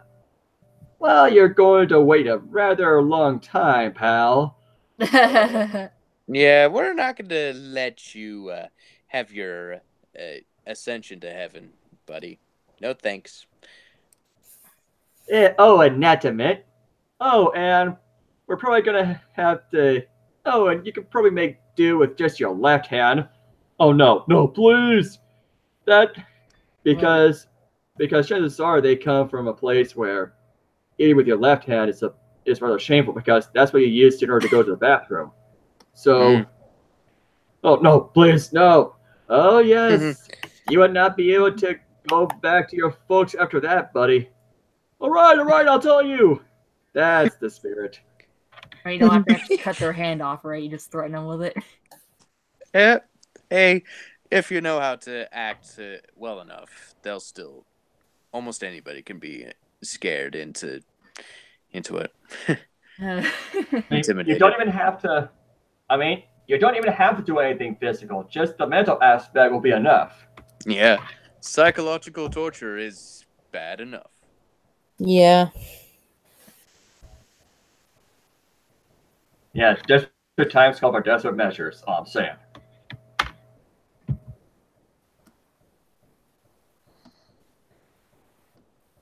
Yeah, and for those who think that this would be considered a violation of their self-ownership, we're talking about people who. Hold on. the Dark Conservatarian asked, what's to prevent the accumulatively growing private military from taking over Ancapistan, and the owner of the private military become the self-appointed dictator? Well, again, you've got to factor in the logistics. It's not just going to be one private military. There are going to be multiple. And they're not all, I mean, they're pretty much going to be, if they even tried, they're going to be up against the entire population. And with all the logistics. An armed population, mind you. An armed population that's going to be practically as armed to the teeth as the private military. Yeah, because there's not going to be any laws about what people can't own. So you can privately own nukes. Privately. Yeah, not to mention, they're probably going to be attacked from all corners, which means, I mean, you thought the war on two fronts that Germany faced in World War II was bad. Imagine a war on practically 100 fronts. It would be suicide. Well, it's not just. Well, yeah, it would be 100+ fronts, each individual defending against the potentially tyrannical private military. And not just defense. A lot of people are going to be really, really angry to the point where they're going to go on the offensive too. And I don't care how advanced your military is. No one can handle nobody can handle a successive amount of wave. Nobody can handle wave after wave after wave of attacks. Not even the Spartans could. Well, the Germans definitely couldn't, and they were basically going against Russians who had, at best, what the Dark Conservatarian said. Thing is, with guerrilla warfare, most if not all of the guerrilla fires will be well organized and cohesive enough against a bigger and more organized military. Look at the Native Americans versus European powers, for example. Yeah, doesn't matter because if they're going, because at the end of the day, it's not just the organization and logistics. There's also a psychological effect. That's part of what made the Viet Cong so successful. Maybe you remember that. Maybe you remember reading about that. I mean, no matter how less organized people are. I mean, look at the U.S. troops and how they had to retreat from Somalians. That one time, Somalia's fractured into several governments. They were not all that organized either, and yet they were able to repel U.S. troops. Imagine that. It's still not ideal for an anarchist society, but still. Yeah. And Mikey made a good point too. A well-organized military can be taken down by taking its command centers down. Exactly. That's why spies and assassins exist. If you can't defeat them one way, chances are somebody is going to sneak in somehow and do the job that way. I mean, there's a reason why Airborne went behind enemy lines to destroy some of the logistics of the Germans heading towards Normandy. I mean, cut off that centralized military supply route, and they're done.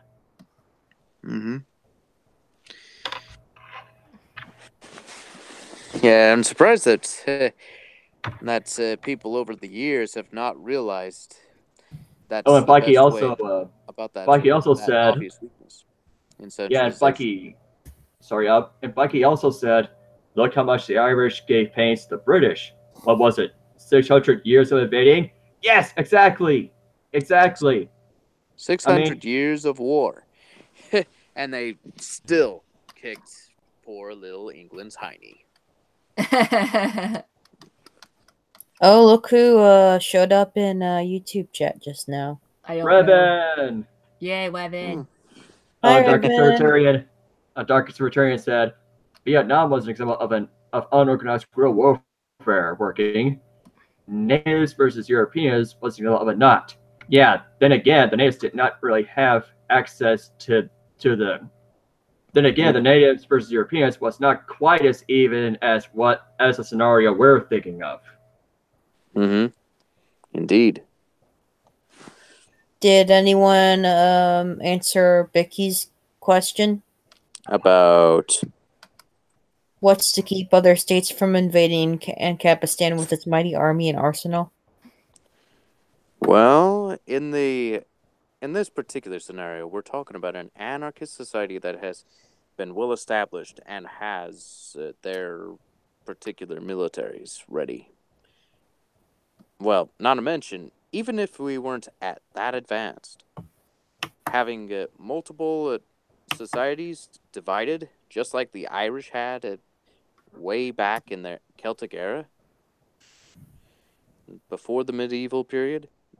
Oh, Dr. Secretariat said, by the way, Ancapism is the utmost moral ideal. I'm just not an idealist. We're not talking ideals either. We're not pretending that this is some... Yeah, practicality and strategically speaking, even. Yeah. Yeah, we're not talking about utopia. You're thinking socialists. Yeah. Oh. Yeah, utopia is a concept invented by statists. Yeah. No thanks. We're not. We don't believe in that. We just need one more law and everything will be perfect. Yeah. One more law. That'll be perfect. But then, oh, that's not enough. We need another one. And another one. That didn't work either? And then another one. Okay, let's do 2 more. And then another one. 3. And then another one. 100 more! That'll do it! Yep. Yeah. Yeah. The Dr. Secretarian said, I'm not thinking of socialists. Well, okay, well, that's the sort of rhetoric a socialist would use and project their own things with. Well, yeah, and So that's how they think as well. Well, yeah, that's how socialists think as well. When a so-called socialist state fails, they just say, that was not real socialism, though. And so because if it was, there would not be rich people taking advantage of people. Right. Oh, and not to mention, what was I gonna say? Okay, someone help me out here. So your retarded system fails, but that's okay, because that wasn't real socialism. So you try again, but then it fails, but that's okay. Yeah, it's circular reasoning. That's what it is. Yes. Circular. I mean, minarchy doesn't work either. I mean, yeah, look at what happened in the Whiskey Rebellion. Yeah, exactly. Minarchy will totally work, you guys. Yeah, so to anybody who thinks that George Washington was the best president ever, no. Like, seriously. He was the one who started all the crap about the president having dictatorial power. Yes, executive orders. He was the one that issued the first one. You have become the very evil you wish to destroy. Yes, he was. Exactly. And that didn't take very long. 4 years. Oh. Damn. Only in the first term. Let that sink in. Yeah, that was in the first 4 years. Damn, son. Yeah, and that was when he was president, for crying out loud. Yes. I mean, we do not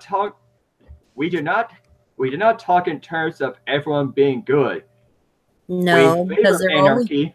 No. I mean, in the words of Shane Killian, we favor anarchism and libertarianism because we know that's not the case. We know people are bad. Yeah, why do you think we tell everyone to arm themselves? It's because people are going to be dicks who want to overthrow or who want to take advantage of them, so they have to arm themselves to make sure that doesn't happen. Yeah, and yes. I mean, why would you want to support a system in which such people wind up in charge? Because that's inevitably what's going to happen. People that love power are the ones that are most likely going to get it because they're that ruthless. Yep. Yeah, and there will never be such thing as a perfect human society. Yeah. No. There's only better. Only better and more improved. And we have to remember that problems don't go away like magic, so solutions don't work that way either. Yeah, that's what we're saying, Dark. That's all we're saying. Yeah. Yeah, if you want to look for perfection, go pray to a god and try going to heaven try to get to heaven by the use of because the religion. thing is, if people always had that mindset, oh, well, you're expecting utopia, we would never have gotten this far. No. Because, I mean, things clearly aren't, things are much better than they used to be, but they're clearly not perfect. It's like the average person now lives better than kings did. Mm-hmm. Back in the day, so... It's a funny thing, too, when it comes to talking about religion and the state. The two act very, very similar, unfortunately. That's what I've noticed. Yeah, it wasn't really until very recently that they were, like, attempting to separate, like, it's the thing I say attempting to, because the state is a religion, basically. Yeah, some of the reformers the Anabaptists come to mind during the Reformation. It's time for your mandatory flag worship. It's totally not a cult, you guys. Mm-hmm. Yeah, bow down before the White House and Congress. Yeah, it's totally not a religion when you bow down before your governments, your president and Congress. That's totally not a religion. State It's totally not a cult. Stay theist! Darkest Return said, so you're wanting Ancapistani more for its moral idea than it coming out of a positive people's lives. Dark, were you even paying attention at all? Wait, what is he trying to argue now? I mean, he's saying, so you're wanting Ancapistan more for its moral ideal than it coming out with a positive outcome for people's lives. Were you paying attention at all? Yeah, dude, were you seriously? Not to sound like a bitch, but yeah, pay more attention, please. Yes, we're not saying that what we're asking, we're not saying that what we're aiming for is ideal. What we're saying is that it is better. There's a difference. Yes, exactly. And it does. And I was saying, it's a lot more practical than you would realize. Oh, hello, Revan. Wait, is Revan in? Where's Revan? Yes, he's here. He's here. With us. Oh, hello. He's amongst us. Yeah, like I was saying, it's like if we always had that mindset, if people kept that mindset and let that get them down, like back in the Middle Ages, like when people wanted to invent new things, it's like, oh, you're being an idealist. We have never gotten as far as to make vaccines and everything so people wouldn't spread disease everywhere. Oh, and there he goes. Yeah. Oh, he left? Okay. No. Dark said, okay, calm down. No one else is here. All right? All right. Okay, geez. Yeah. Just we're attention. good. We're good. You just struck a nerve the first time you did not listen. That's all. I mean, I have to get irritated when people don't really pay attention. So, okay, we're good. We're good. Gets the ruler, smack, smack. Congratulations, you paid attention. All you need to do is get out while you still can. Sorry. Okay, what happened to Revan? He left. Maybe he got disconnected. I don't know. Maybe he'll be back. We'll see. Yeah. I thought he was taking a long break, though. Yeah, that's true. He needs to take a break, bruh. Yeah, he does. A very long break. Not that we don't appreciate him here, but, you know, he's got his own issues he's got to fix. Meep.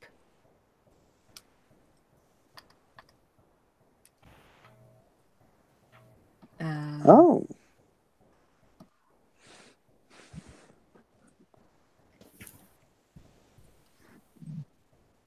Well.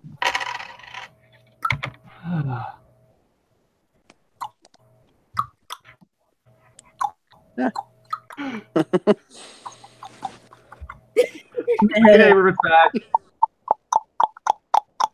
Why are you running? Why are you running? Why are you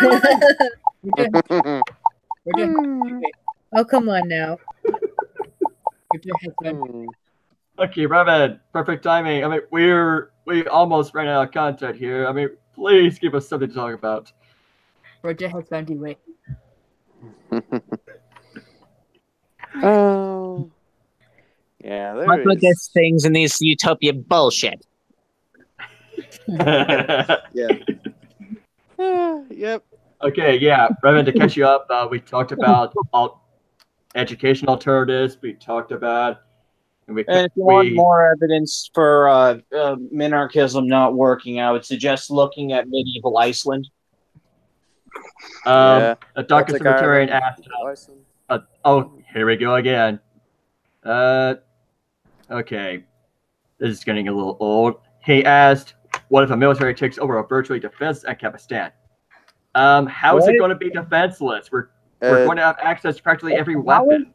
Yeah. All right. Yeah. I got a bunch of points to highlight. There's a bunch of points to highlight right here. Holy shit. Also, can I interject very quickly? Because what was it during World War II? I believe it was the reason why Japan didn't invade America is because of how heavily armed we were back then. Yeah. Yeah. Oh, okay. He asked another. There was a weapon. There was a rifle behind every blade of grass. Yep. Yeah. Okay. He asked another ridiculous. He has another ridiculous question. What if the military turns on us? Reverend, let me. Fine. Dark asked. Dark asked. What if the private military turns on its own customers? What reason would they have to do that? Yeah, exactly. If they did that, they're going to lose their reputation. They would destroy their reputation. They'd also have a bunch of people pointing guns at their head, and plus, they would lose their money. The majority of their money supply. Come on. And even if they go and try to force taxes onto people, Bitcoin exists now, so it would be impossible. Yeah, power. Yeah, even then, it'd be suicide for all the reasons we've listed earlier. Pay attention. The best case scenario, they're going to be on the best case scenario for them is an uphill major uphill battle. Yeah, exactly. Because I think as SO, I don't agree with everything SO says, but the state's going to basically be innovated out of existence, pretty much. Yeah, I mean we've already We've already touched on the organized part. It doesn't matter how organized you are. The moment you lose your supply, the moment you lose your supply line or your command goes defunct, you're finished. Yeah, you're decentralized. As my mom and dad in a different context though would say when I was a kid, it's all about money and reputation. Yes. I was a kid. That's what my mom and dad would tell me. It's all about money and reputation. And if your reputation is destroyed, that's one. Fuck, that's already bad enough. And then also you're gonna lose your money and all that. And yeah, and again, in Ancapistan, it's gonna be times and people are gonna have access to more varying different degrees of weapons as well. They're gonna have rocket propelled grenades. They're gonna have friggin' 50 caliber machine guns and all that stuff. There's going to be no variation of gun control and all that stuff. Plus, the people are going to be not to mention that unlimited amount of variety and the potential to create. Sorry, and not to mention. Okay, let me finish. So there's hold on. There's going to be no. Hold on. There's going to be absolutely no restrictions on what a person can get and all that because there's no government regulating anything. Yeah, exactly. And earlier. Basically any military that tries to turn a private military that tries to turn on its own people are outnumbered, outgunned, and they're surrounded. They're boxed in everywhere. Yes, exactly. We've touched on all these points before, and it hasn't really sunk in yet. You get an F on this test. Yeah, I'm dark. If we sound like dark. If we sound like dicks, it is because no matter how many times we've touched on these points, there is nobody seems to adapt have their arguments to tackle our own. Yep. Yeah, there's nobody, as Shane Killian would say, there's no one furthering the conversation, and you're not. Yeah, it's a. Well, hold on, not finished yet. It's like all due respect, Dark. Yeah. I don't want to be. We don't want to be dicks to you, man. But listen, you got to further the conversation. Yeah, exactly, and also because like if you can pull out like real life examples, because like it seems like we're just dealing in like numerous what is it? This just seems like loaded questions you're just throwing at us. Yes, not only that. I mean, all you're really doing at this point is repeating the same question in different ways. That kind of gets old. Yeah. Yeah, in fact, there's a term for that. It's called a Pratt. Previously refuted 1,000 times. Exactly. Yeah, because we could go on all day with all these different hypothetical situations, but you need like. But it has the same answer. Yeah, and you also like if you can point out like real life examples like of it, then it's not going to really hold much weight. Don't forget about how every single scenario that would take down Ancapistan or whatever would be basically up to absurdity. Yeah, or well, yeah, it's basically assuming that certain things will happen. I mean, yes, we should like ask these questions. It's important so we can prevent things from happening in the future. But then there's like a point where it just gets past absolutely ridiculousness. Okay, okay, you might not be Dark. You might not be trying to repeat the same damn question, but the fact of the matter is, you are. That's why we're losing patience here. I mean, it may not be your intent, but that's how it comes across. Yeah. Yeah, because a private military anything can be easily dismantled just by variety and the fact that you're talking about an armed populace. Not to mention. Okay, it's not really. Yeah, by asking different questions, how are the questions you ask different? The only thing that's really different is the wording. And also, like, you cut out there, dude. We can't hear you. I mean, it's that same way. Okay, one person, guys, stop. Too many people talking. Stop.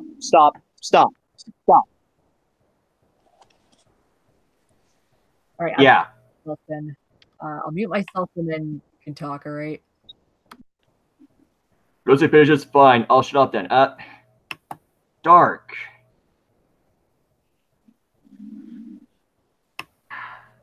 It's our just lack of self-awareness. Mark, you can be mad all you want, dude, but it's not whatever. It's not again, we're just whatever. You can be mad all you want, whatever. We're not trying to be dicks, but whatever. Just yeah, dude. It's like also it just seems like you're not if you're not paying attention, then I don't know what to tell you, dude.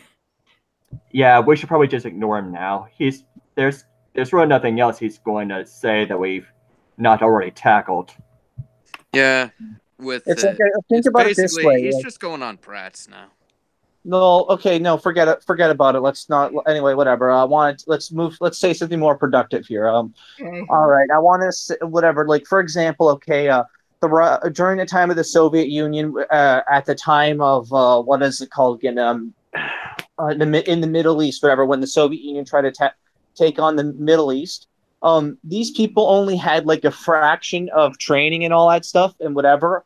Those soldiers down there, I believe, and not only that, all they had to do was have friggin' stingers, and they were able to go up against like an organized Soviet Union military back in the day.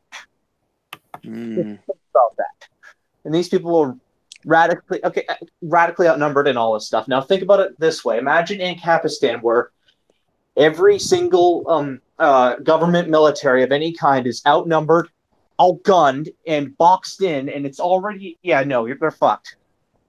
The only way they could hold on. The only possible way they could make headway is if they try to bomb us like crazy, and that's not going to work because, as previously stated, we'll have basically no restrictions on almost anything.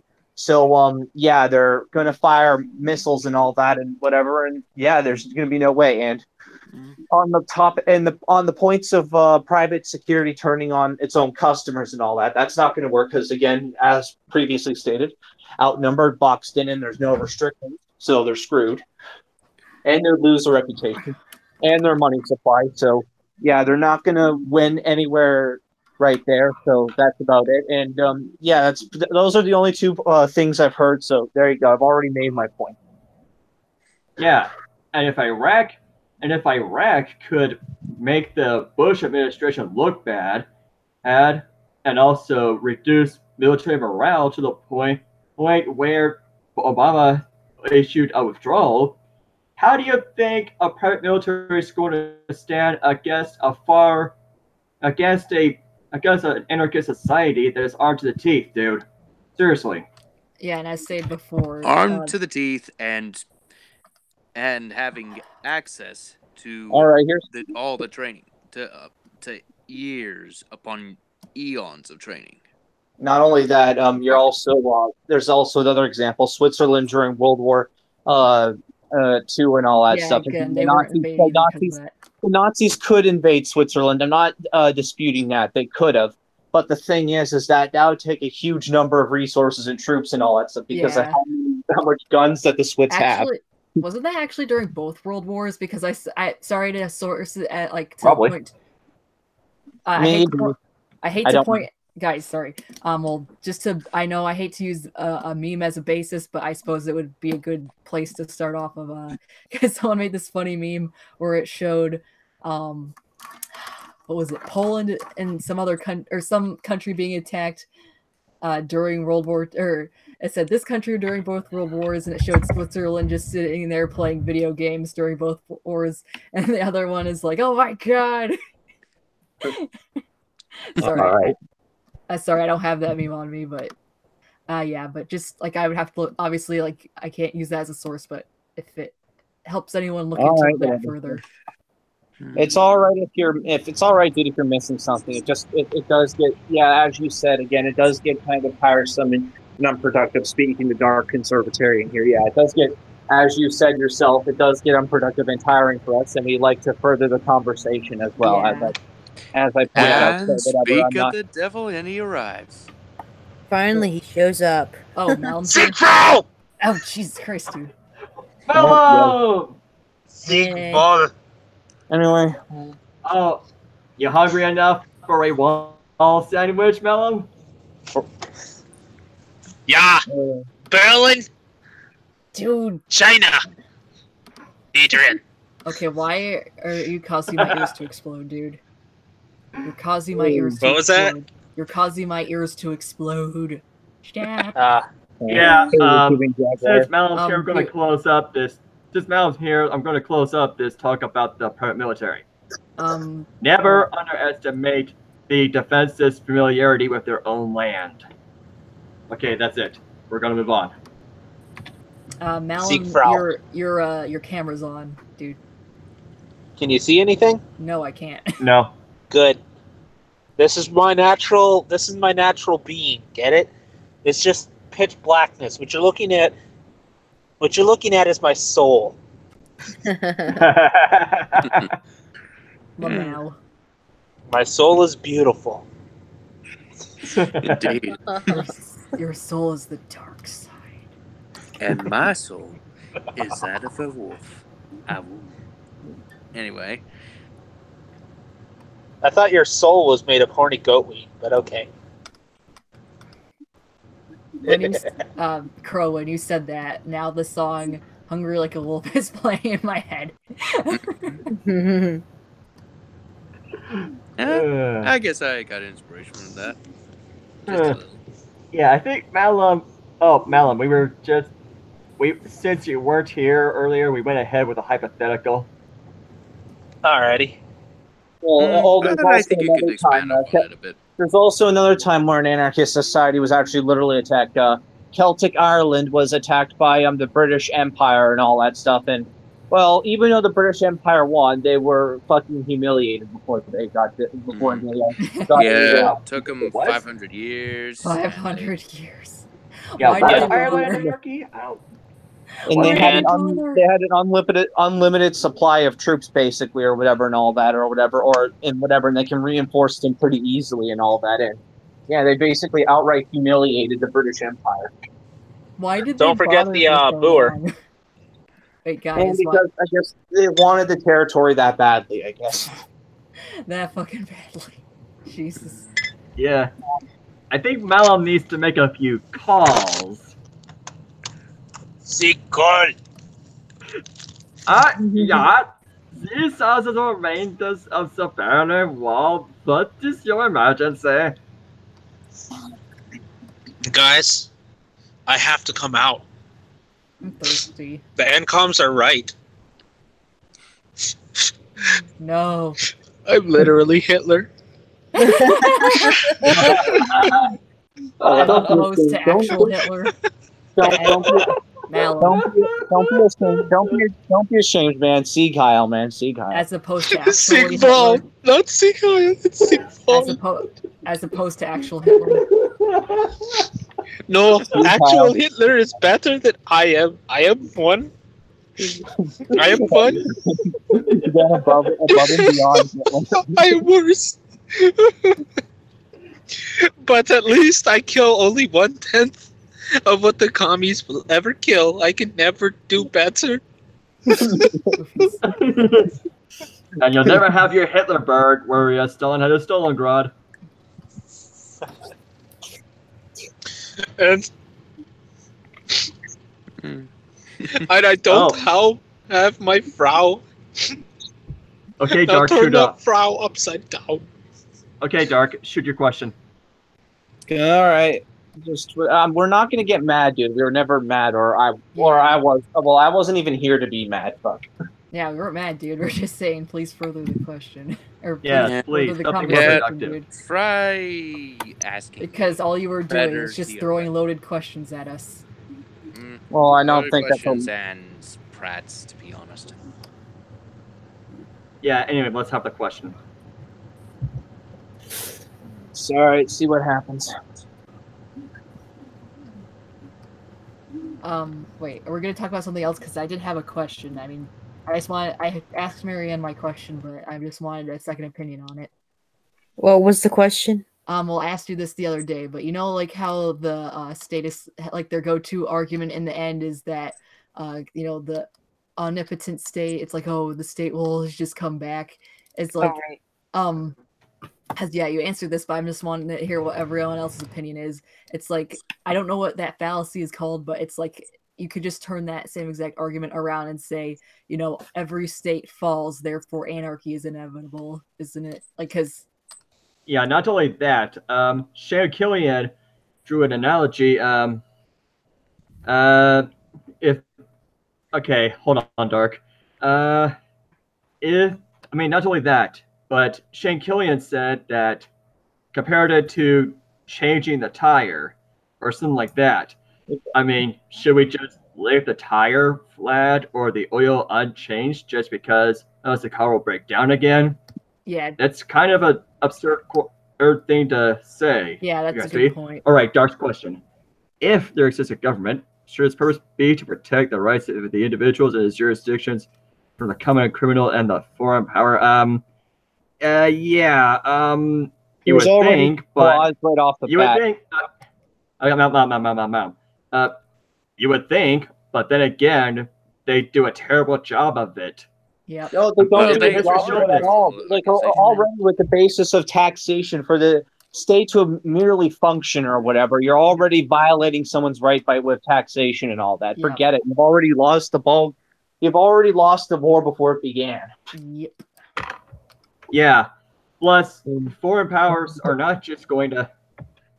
Plus, you're going to the. Sorry, hold on. I'm not finished. Like I was thinking for a second. Just think about it this way. It's like, again, you're going. It's you can't have state enforced individualism. It's utilitarianism and all that shit or whatever. It doesn't work. And also whatever. Well, I know I'm kind of bringing up a new topic, but it highlights my point. Where else is it? Hold on, guys. We're back. There's an individual within this from a common criminal and another foreign power. Again, they are criminals themselves. They're already like the mafia with protection money and all that stuff. Again, like, or very similar with taxation and all that. Yeah, how we made a video about this. Let me get the link. They are criminals themselves, so you've already lost.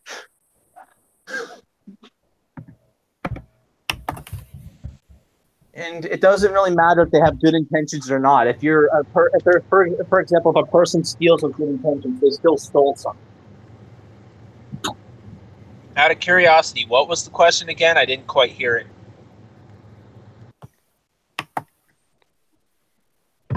Oh yeah, Dark was basically. I know no one said that, Dark. Dark, I know no one said that. I'm just bringing up another point just to finally highlight it, dude. Yes.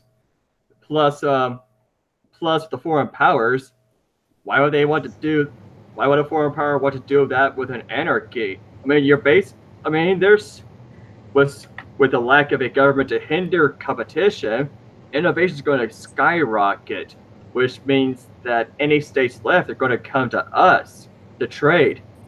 You do not insult or provoke the people that provide some of your best goods. It just isn't done. And also, again, like I know no one said it, but again, what I'm saying is that okay, here's how it's said again. That's the logical conclusion of what you're saying, dude. I'm going to be honest. Again, because if you try to use the state to try to be this try to use the state like that, that's essentially what you come up with, is state enforced individualism. Yeah, all you need, as I pointed out, it already and again, by the very nature of it, the state is already doing something unethical or whatever, because of how it steals and all that stuff, and it violates the very rights that it promises to protect and all that and stuff like that. Like, again, like the Constitution, like 6 years, actually, technically the Constitution was already broken as it was made, but the Constitution in other areas was broken 6 years after it was made. 6 years. Again, look at our gun rights. Again, the rights of these individuals shall not be infringed and all that. Again, also, not to mention, doesn't every state have a constitution of some sort? Yeah, I know, but yeah, and all that, but most their own version of thereof or something like that. Dude, pieces of paper are not going to protect you. All right, I found the links from Hubless Talk of Taxation. Here you go, Dark. And also, they also don't promise anything either, like the quote-unquote Venezuela, where Venezuela's constitution quotes that healthcare is a human right, where it doesn't. That's not a promise of anything, because again, with universal healthcare and all that stuff, for example, again, like it always ends up. I know you're not advocating for it or whatever. I'm just pointing this out that it always, and whenever you promise something like that, it always ends up backfiring immediately or something like that, because of the laws of economics and such and such. Oh, Dark asked, the government preventing someone from murdering or stealing from another is enforcing individualism? We've already highlighted that government's inefficient at that. And there are already private security guards that patrol neighborhoods. Yeah, they're already there on the scene long before the police ever could. No, and I'm like, well, no, that's not what I said. What I said was, again, is that's the logical conclusion of what that's the logical conclusion of what you're saying. Again, like when you try to, again, it's a logical conclusion of it. Again, like the government and all that stuff. And again, as I said, the government violates the very rights that it promises to protect and all that stuff with taxation and all that. Yeah. And as Darth Vader, or not, got it confused. Darth Revan was saying this, like we were talking about something else, but he used this as an example, that he said that'd be like Darth Vader bringing a child killer to justice. It's just hypocritical. Oh, that goes into a whole nother conversation. What Corey is referring to is that how the government is a hypocrite on basically every single form of crime, and how basically state courts have no because the government basically has committed every single crime in existence tenfold compared to anyone. Yeah. What I was trying to point out is that even though I wouldn't do this, but I would rather forgive a private individual any day over the government because of how basically the state has done worse than any private individual tenfold. And I'd rather not have, what is it called again? For example, I would not want to be held accountable for a crime, for example, by Darth Vader or something like that, because it's insult. It's almost insulting. So yeah, that's what I was referring to right there. Yeah, or I was referring to as well. Yeah. Mm-hmm. Well, yeah, I know, but there's more. Dark, Dark said. Right, yep. Dark said more like an allowing of individualism, and I just put, how do they allow individualism by violating individual rights? Yeah, exactly. And why is that? It's like. Individualism. It doesn't. My point is that the state doesn't allow individualism by its very nature. Again, if you try and stop paying your taxes or something like that, unless you have some really good trick up your sleeve, like Bitcoin or cryptocurrency or something like that, they'll come over to your house with guns and start. They'll start harassing you, and if you don't comply with that, then they'll send officers with guns to come and throw you in a cage. And then if you don't, if you rightfully so come up and blow their heads off or whatever, or something like that, then they will come after you even further. And then eventually, whatever, the worst case scenario is you're going to fucking die because they're going to relentlessly keep coming after you. And again, as well, and as Koi pointed out, the state is hypocrites for fighting any common criminal in the first place. And also, if you want to turn this around, again, the free market can do the exact same thing as the state can, just only better. Yep. And without violating their property rights. Yeah. Yeah, exactly. I mean, there's a reason why we poke fun at people that talk about roads. This is it. Yeah, exactly. Well, not to mention that Seek roads. Because without the government, who will make us dependent on them?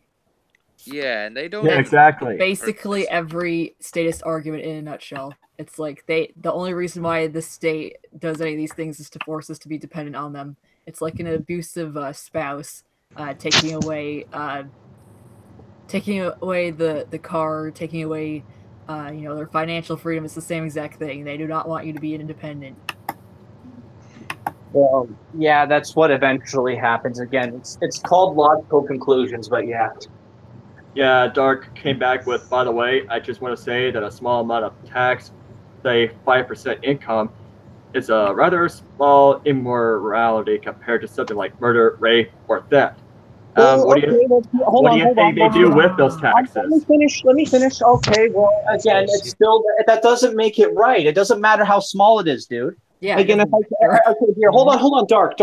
If I came over to your house and say, took something like, for example, one thing out of your house or whatever, or something like that, and say it was worth $50 or something like that, like once maybe like a year or something like that, would you put up with it, or would you say no, that's not the right thing to do? You might not want to blow my head off, but you might say like, no, sorry, dude, you're not allowed to take anything of mine that is worth $50. No, you would say no, that's not the right thing to do. And again, as well, a murder and rape and all that stuff, there's also cases like, for example, where cops like shoot up autistic children or something like that. And there's been, and autistic children, and constantly shoot dogs for some reason. Constantly shoot dogs, constantly attack homeless people, disabled people. They've even shut down lemonade stands. One time they used rape as a punishment against rioters. Yeah, they're constantly being, so many of them are being found for so many sex crimes, including the crime that shall not be named as well. You forget Gitmo. Yeah, and the Dark said, what do they do with those types, quoting me? Well, paraphrasing me. Exactly, that's where the real conundrum is. That doesn't matter what they do. That doesn't change the fact that it's theft. Right. Yeah. Can I provide a solution? To To simply, fine, I'll finish what I have to say. To simply just say that because they give you something back, therefore it's not theft, does not, that changes the definition of what theft is. Sorry, dude. Yeah, exactly. That was what I was going to do, but that's what I was going to call him out on with the scenario. If a thief were to steal $200 and then use part of that 200 to provide vegetables, does that change the definition of what just happened? Can I point something out? Sure. Go on ahead. Well, basically, there was a great deal of missing the point, in my opinion. The thing is he pointed out that 5% tax on immorality to prevent is less of an issue than like basically murder, rape, and theft. Well, the problem in this case is I noticed like the one go-to argument for all ANCAPs, and to the point where it's kind of ad nauseum, is that it's all taxation is theft. What most of us rarely do is we provide the alternatives. In this case, with the free market. Yeah. Typically speaking, Darkon. Typically speaking, one of the things, and you can see this on Mr. Dapperton's video most often. It's been shown that you can get basically private police forces are 8 times more effective than law enforcement and are cheaper at the same price. You get basically 8 people for the same price as a single cop. I heard it was cheaper, dude. Yeah, it's significantly cheaper. You get 8 times the like base. Oh, 8 times you basically. Give me a second. Okay, there. Yeah, it's significantly cheaper. You get more personnel. The benefits for the personnel are typically greater, as well as the pay. And that's because you're paying for it directly. Typically speaking, what's going to end up happening is, I understand most people cannot afford the private security themselves, but we have housing associations, we have strip malls. The businesses will often pay for these private securities. So that a lot of crimes happen because of opportunity. In this case, by having presence, law enforcement, not really law enforcement, but private security presence, crime tends to go down much faster. So private security is a great is a great solver right there. Another issue is, especially in the case of like more socialist or leftist leaning areas like Massachusetts, Chicago. New York City, Chicago, Detroit, and what the hell is it? California. Even here in Indianapolis. Mm-hmm. Yeah, California, especially, basically where the gun laws are at the highest, and so is the crime. And we've seen in plenty of areas like Kennesaw, Georgia, is a great example. They have a law practically in place where you have to own a gun to live in the area if you are legally able to do so. And the 211, I believe, was the number of crimes when it first started, when the town was first started, and it stayed at that same number. And here's the funny thing: when you adjust for population, the population of Kennesaw, Georgia, has gone up significantly, meaning that the overall crime level, which is 211 incidents every year, has actually gone down in terms of crime rate, because technically crime rate is supposed to adjust for population. So once the adjustment is made, the rate of crime actually goes down, even though the number has stayed the same. So therefore, a combination in an ANCAP society, you have a combination of everybody basically being armed.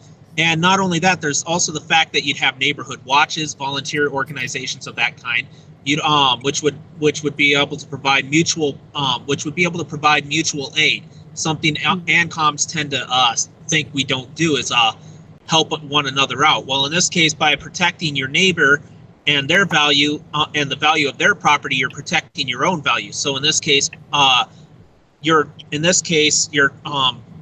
just by protecting their property, you protect your value, and in this case, it's mutual aid in that.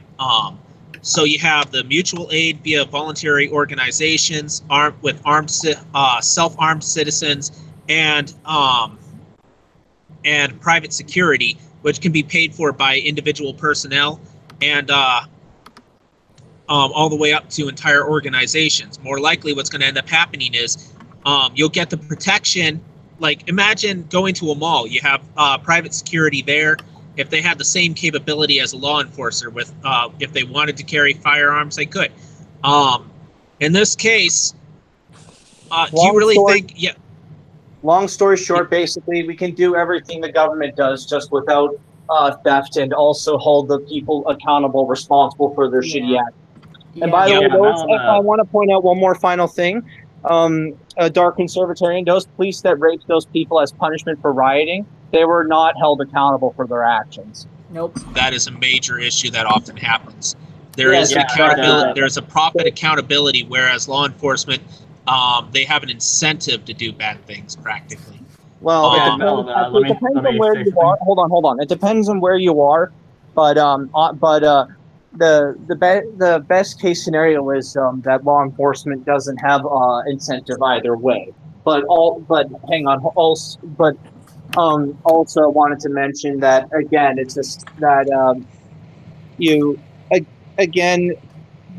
the state, so not only is what the state, our points are, is that not only is this what the state does is unethical in the first place, it's not as efficient, and it doesn't work, and criminals are not held accountable within the state as with the incompetence, blatantly open and all that stuff.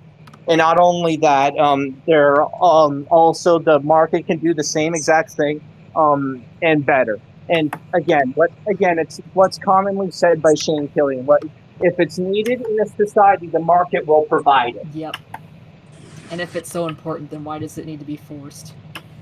Exactly, because again, we'll always need police of some sort, and what will happen is that if a police officer does something shitty, like for example, starts shooting at an autistic kid, for example, they will be held accountable for their damn shitty actions. Or if they're mentally ill or something like that, then they'll be treated and not left to go on and continue their bullshit or whatever. Long story short, it'll be dealt with. While with the state, it's never dealt with.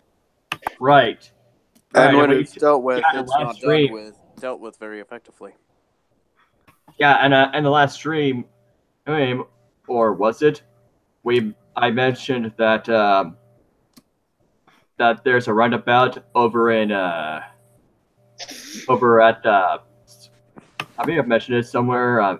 The roundabout over at Myth Valley and US 31, or closer to US 31, or wasn't a Madison. Either way, US 31 is one of the busiest streets on the south side of Indianapolis.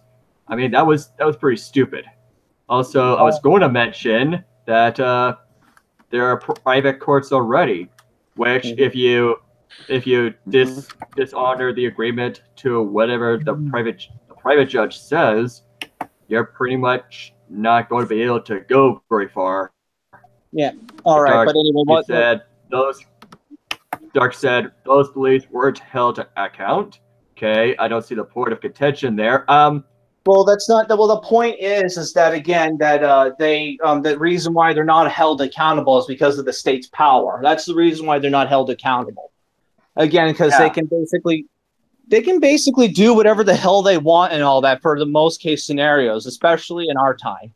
Even now, like in old times and all that, where there's racism and all that within back in the olden days and all that stuff. That was because they couldn't be held accountable. Yes, there was racism in the private industry as well, but again, it was far more scarce back then, and actually it was basically laws most of the time opposed by the government and all that stuff that caused that. But whatever, yeah.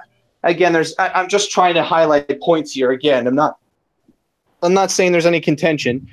I'm just pointing out stuff like that or whatever. You got to highlight points. That's what I'm trying to do.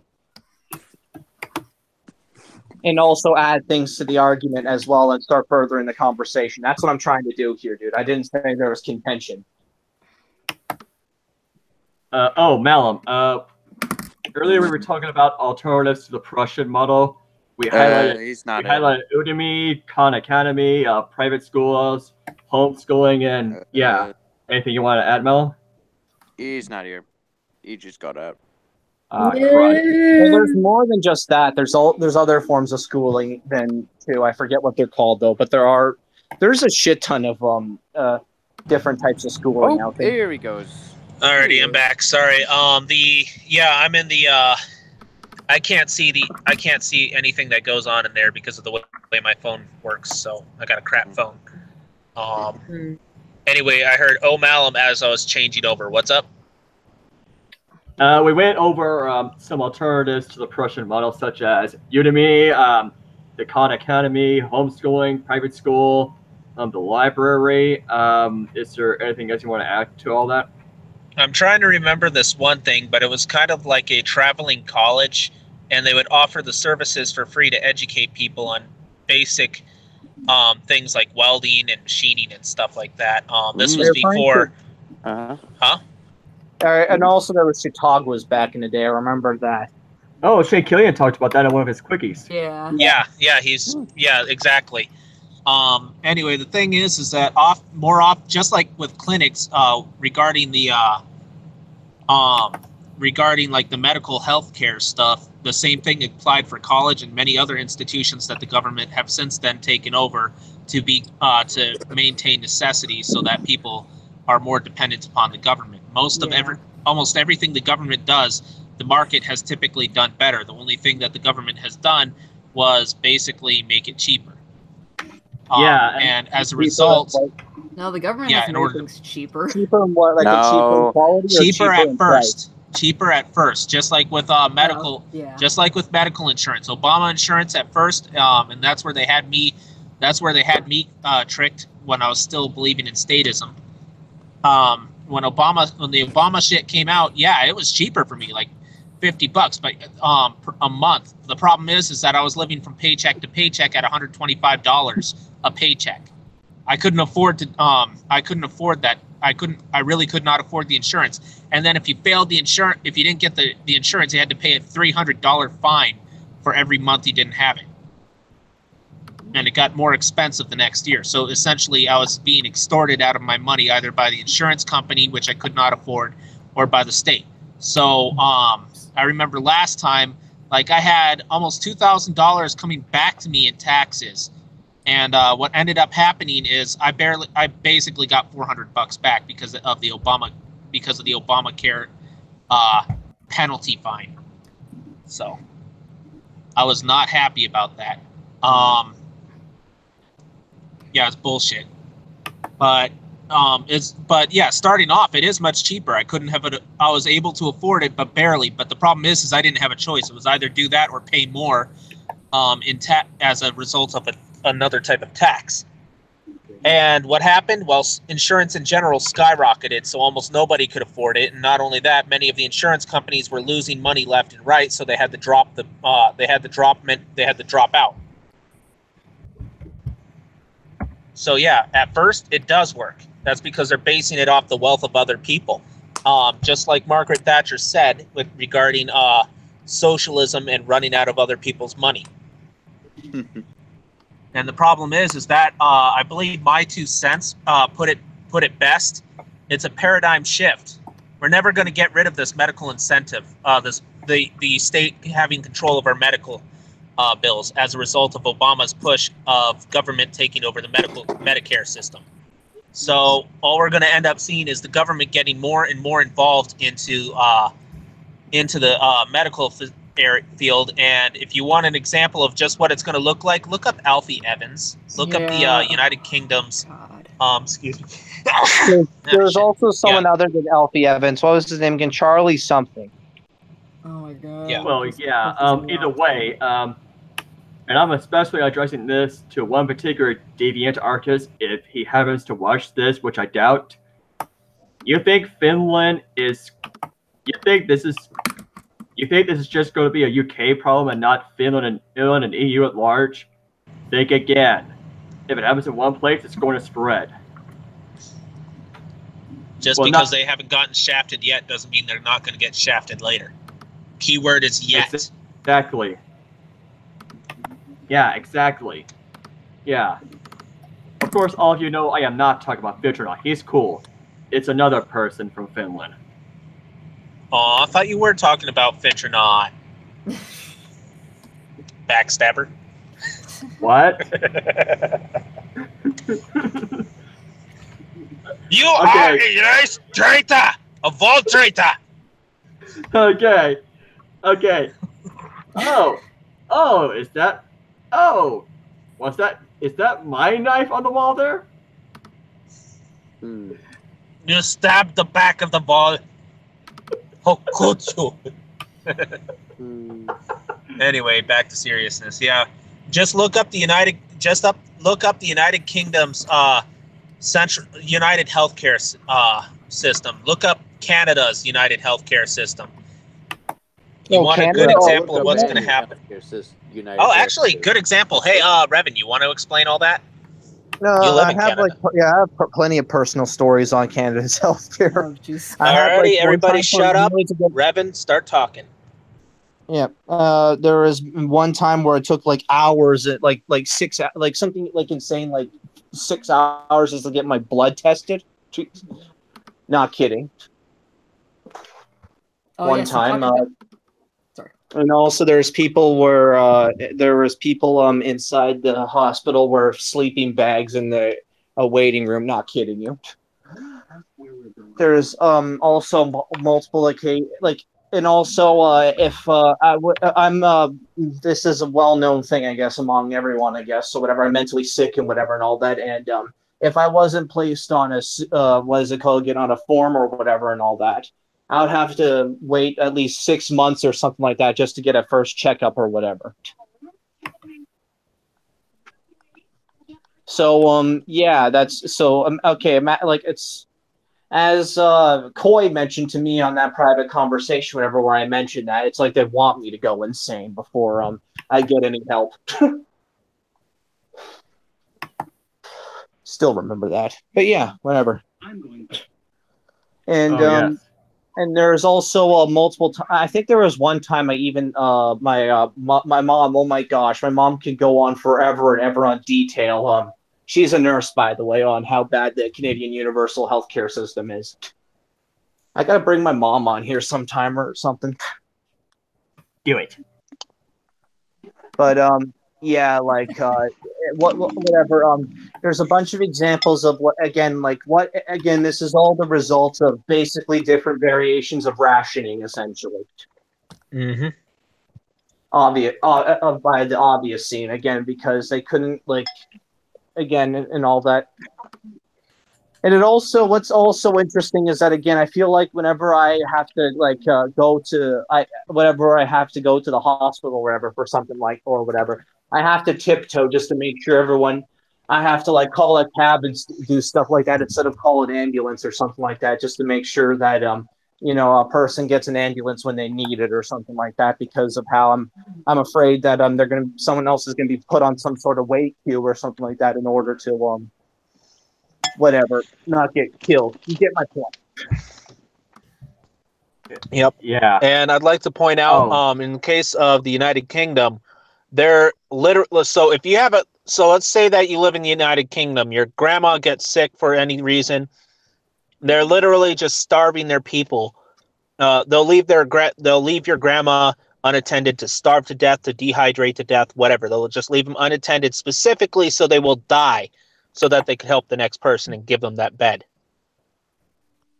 Yeah, well, in the case of Canada, what Canada does for bed space instead is that they use I'm not kidding you, they use cafes and all that stuff or whatever. They used one time a donut shop cafe as a place to do surgery. Not kidding you. Tim Hortons. Would you like to dunk your donuts into some blood coffee? Yeah. Anyway, as I was grab the tongs. Yeah. As I was gonna say, and Kira talked about how there was this one lady that waited for a dentist, and she pulled her teeth out. And you know what was that guy's name? That one previous prime minister said. Ooh, I heard about that. I don't remember. I can't just produce more dentists.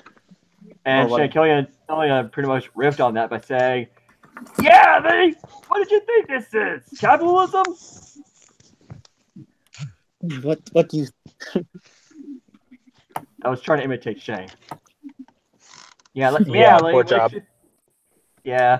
What? I can't do that right now because I gotta speak quietly, or else I'm gonna get crucified by my parents. So whatever. Haha! Oh boy! Yeah. Yeah. Like, what did you think this was? Capitalism?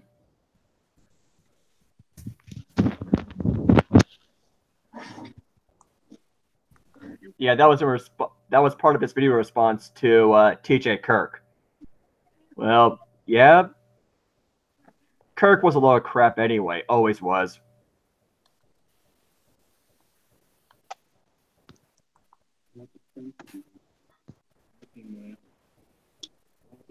Orange man nigger.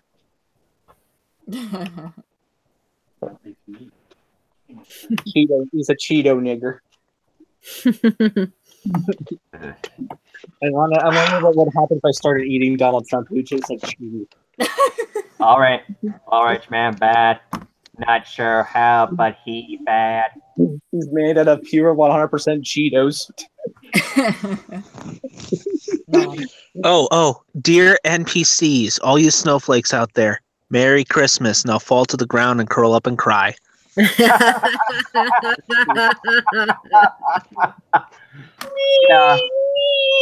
Sorry, I had to. That was just I said, oh, good night, Jay. Anyway, Good night. Bye. Good night. Yeah, anyway, I was going to say, I wish someone an early Merry Christmas, and I'm not sure what his reaction was. I mean, he might have been ticked, but he did not really show it. He looked chill, I don't know. Said, and a Happy New Year. And I don't know what was going on in his head. It was. You know what I want to do? I want to walk through San Francisco dressed up as Santa Claus carrying a cross on my back, and just watch people make the face of like frickin' Invasion of the Pod people. Just be like, yeah. Just a little higher pitch, just trying to save Koi Monster's hearing. I turned my volume down. Yeah. For some reason, you're not as screechy now. I mean, just having the nativity scene out will tick people off. Yeah. Oh, holy night. Actually, I don't even know how to sing that. That's the sad part. Jingle bells, status smells. Birdie laid an egg. No. Ocasio. Remember? Oh wait, no. That's right. Gender fluidity. Birdie laid an egg. Nigger laid an egg. I don't know. Nah. Ocasio is my favorite meme now. Psycho girlfriend? No. No. They're both the same exact friggin' thing. Oh, sure. Yeah. I would not. I feel bad for that girl that got hit with the crazy girlfriend meme. Oh no, she was fine. She didn't care. That's good. Ocasio, on the other hand, let it snow, let it snow, let it snow. The weather outside is frightful, but inside it's warm and delightful. And since we've nowhere to go, let it snow, let it snow, let it snow. We're doing the status Christmas carols already. Oh no! No, wait a second. Malum. The weather outside is, no. The army outside is frightful, but inside it's not quite as delightful. I'm dealing with a socialist now. Let it rain, let it rain, let it rain. Malum's promoting date rape. That song. Time to explode. Oh yeah. Let's do, that's right. We need to make it support rape culture. Somehow, yes. Oh yes, no. Yes. Weather outside is frightful, but girl, you look warm and delightful. Here, drink a glass of wine. I'm gonna have fun. I got one. I saw the state permit snowball fights. They were banned 100 years ago. Oh. They didn't seem to care, yet I came prepared. I presented through a PowerPoint presentation. Then I saw the state enforce snowball fight. 'Cause it's so important to have some fun. State enforced snowball fights? What the No. What? hell? Not, That's based on a actual corporate spew story. Oh, here's one. News. Here's one. Ban all guns, ban all guns, ban all guns today. No assault weapons for us. Let's do it all to it's all gonna be my way. Oh, when the state is done, or when the state fuck. Okay, when the jackboots come crashing down all upon our necks, you better take it now. Fuck. We'll figure something out. okay, we need to write all this down ahead of time. Yes. I know, right?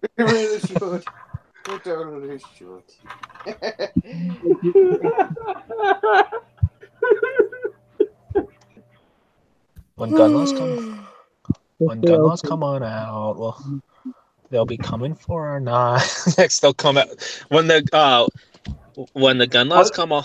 When the gun laws come on down, they'll come after our knives. Yeah. After we're disarmed, they'll take away our lives. Shit.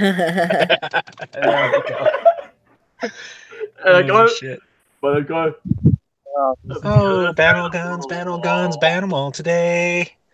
This is getting tiring. Oh. Sounds niggerish. I have an idea. Take one of those energy pills and use it as a suppository. It'll hype you up. I'd rather shove a battery up my ass. Ouch. Like the Energizer Bunny. Well, the cats take away our walls. Yeah, I'm not just talking about.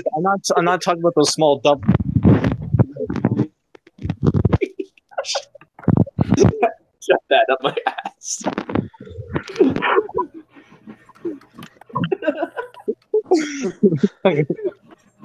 Balls to the ball.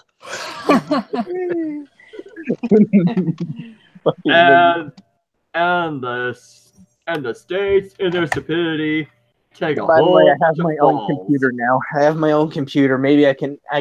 By the way, so now I hope I can upgrade it now and turn it into a gaming PC. Okay. Yes. Anyway, I was going to say, and the states in their stupidity are going to see themselves take a whole bunch of falls. Sieg fall. All I want for Christmas is anarchy, please. Yes. All I want for Christmas. Oh, wait. I want a hippopotamus for Christmas. No. I can't remember the rest of that song. I hate it, actually. Yes, I hate it too. I'm not the only one. Yay. I hate that song too. I want anarchy for Christmas. Oh, all I want for Christmas are my two front teeth. My two front teeth. My two front You want teeth. Voltaire Enlightenment for Christmas.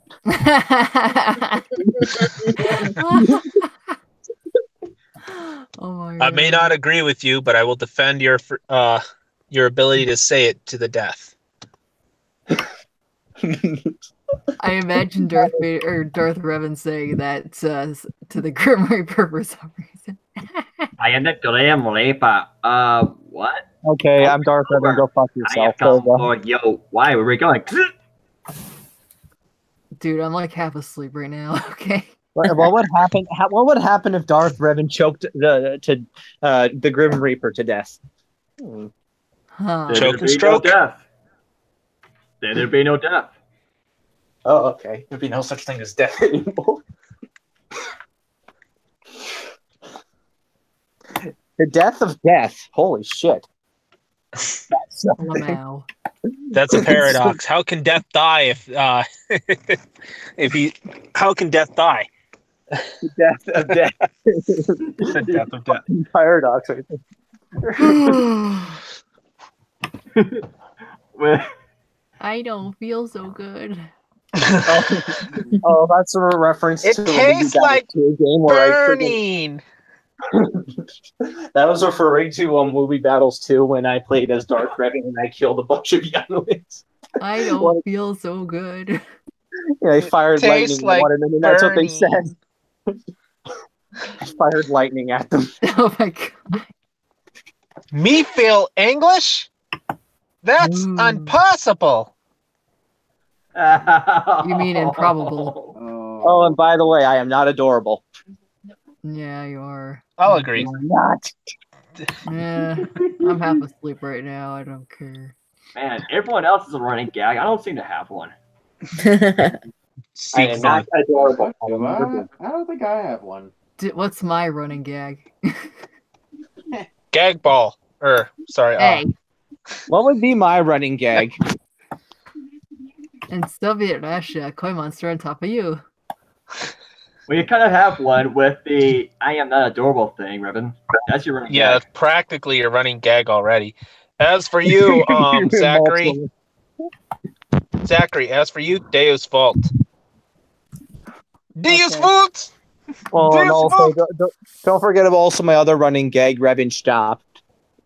No. Revan And Prim,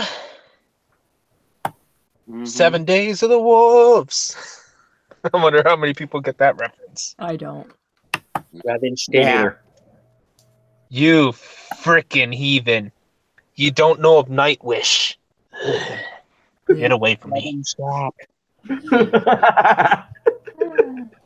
Revan, stop! Stop, Revan, stop! Why, Revan, why?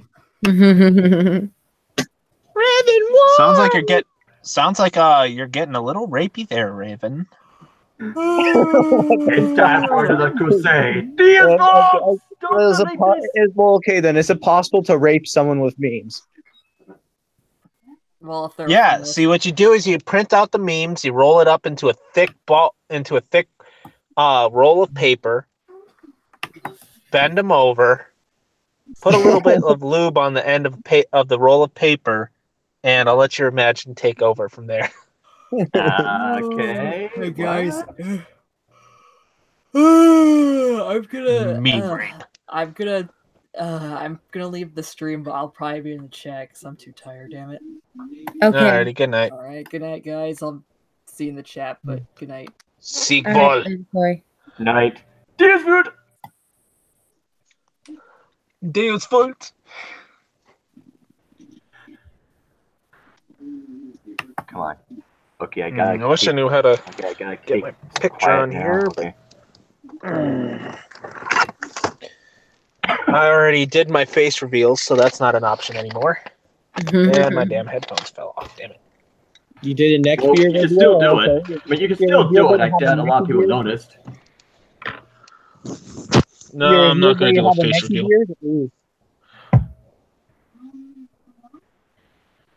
Niggers. All right, I'm gonna go off the stream myself because this is just getting too tiring. All right. Yeah. I think we just exhausted everything we wanted to say tonight. All right, so I guess I'll just end. Oh, Dark Conservatarian. Favorite Aerosmith song? Wants to know our Dream on, motherfucker. Who's Aerosmith? yeah, that's a really good one. Yep.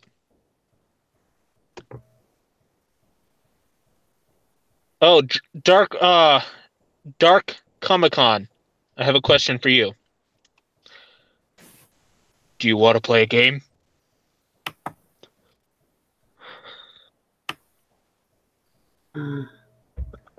Oh God! What is this game? Let me say again. Do you want to play a game? Oh, come on. Does nobody know what Saw is? I mean, what the fuck? I heard of it. I mean, I've heard of it. I heard of it. Yeah, I've heard of it. Bastards. Too bad you can't put a saw to the wall. Just no. Just no. Okay. Well, sorry, we just exhausted the joke. Yep. I love this mask. I really do. I really do.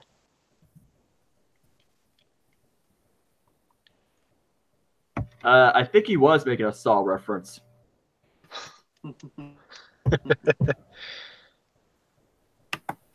Kind of got that Michael Myers feel. Hold on. I got the perfect thing set up for that. I swear to God. Cool. And get this bitch on.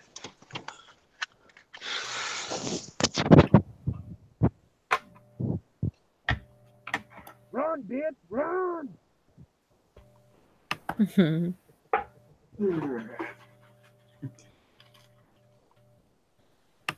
Yeah, I guess you might need a new running gag, Malum, since we've exhausted the one you had. Yeah.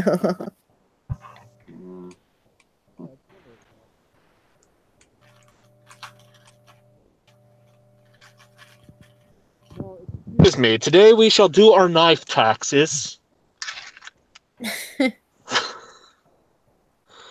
So, let's see. I've knifed 3 people in the last movie.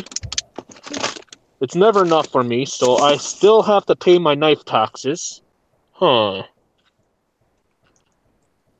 Looks like I owe the IRS a few knifings. Nice. I shall stab him right away. Be right back.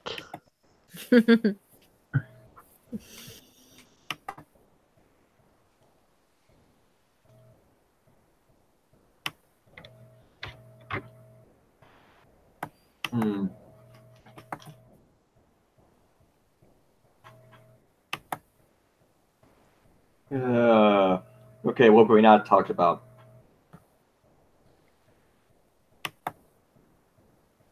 We have not talked about how porn is good for the health. No.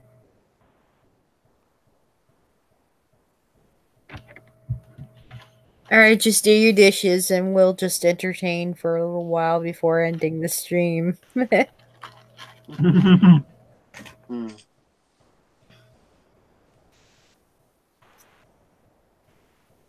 I got a message from Corey on Twitter. He could still join if he wants to. That's what I said.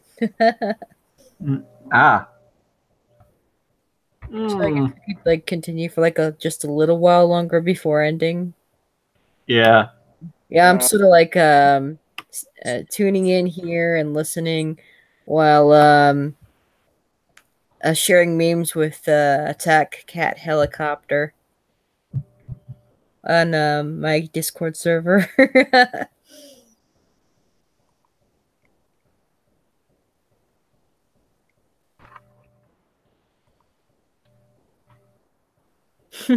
There's this Bill O'Reilly one. Status be like, we need violent thugs to protect us from the violent thugs. Anyone who resists these violent thugs are violent thugs and deserve to be beaten and shot by violent thugs. Oh boy.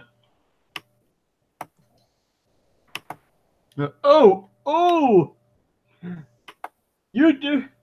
Oh, you have a problem with private property being disrespected. You have a problem with private property being disrespected. How about we disrespect you? That was in reference to how I defended someone that had his flag stolen, and they tried to, and the guy, and one of the guys tried to frame me as unpatriotic by saying, "How about we hang you upside down?" In Soviet Russia, in America, you break laws. In Soviet Russia, laws break you.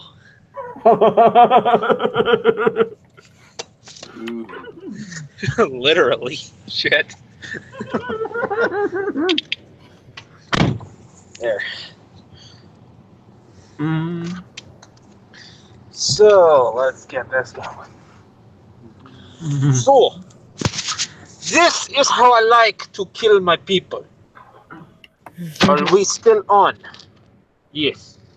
So the first step,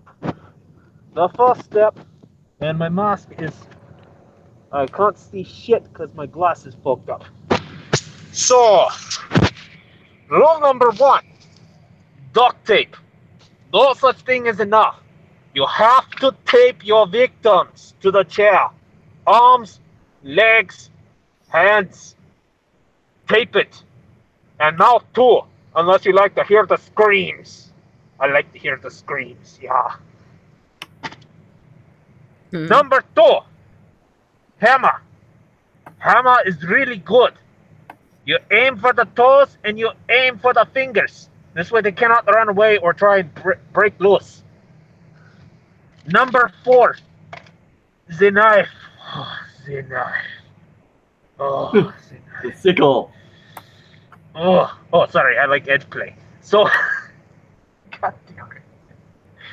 So, the knife. The knife is most important, yeah? I mean, Michael Myers has shown many ways to use the knife effectively. That is nice and shiny, yeah? What you do is you drive it into the legs. You stab them a bunch of times. And when you're done with that, you make sure before you ship their bodies to their family, you take the hammer, flip it, and rip their faces off. Yeah. We call this in Soviet Russia the Red Ripper. Oh, and sometimes it's useful if you take a nail, hammer it in. You can hang a picture there. A very useful decoration. Yeah. Coin Monster just said, duct tape me, daddy. Oh, kinky there, baby girl. You want to play daddy's little princess, eh? Come on over. Yeah. But it is, alas, it is too sad. I already have someone. His name is Hans. Rosie Hans. What? Yeah. Oh, the things I do to you, little girl. Oh,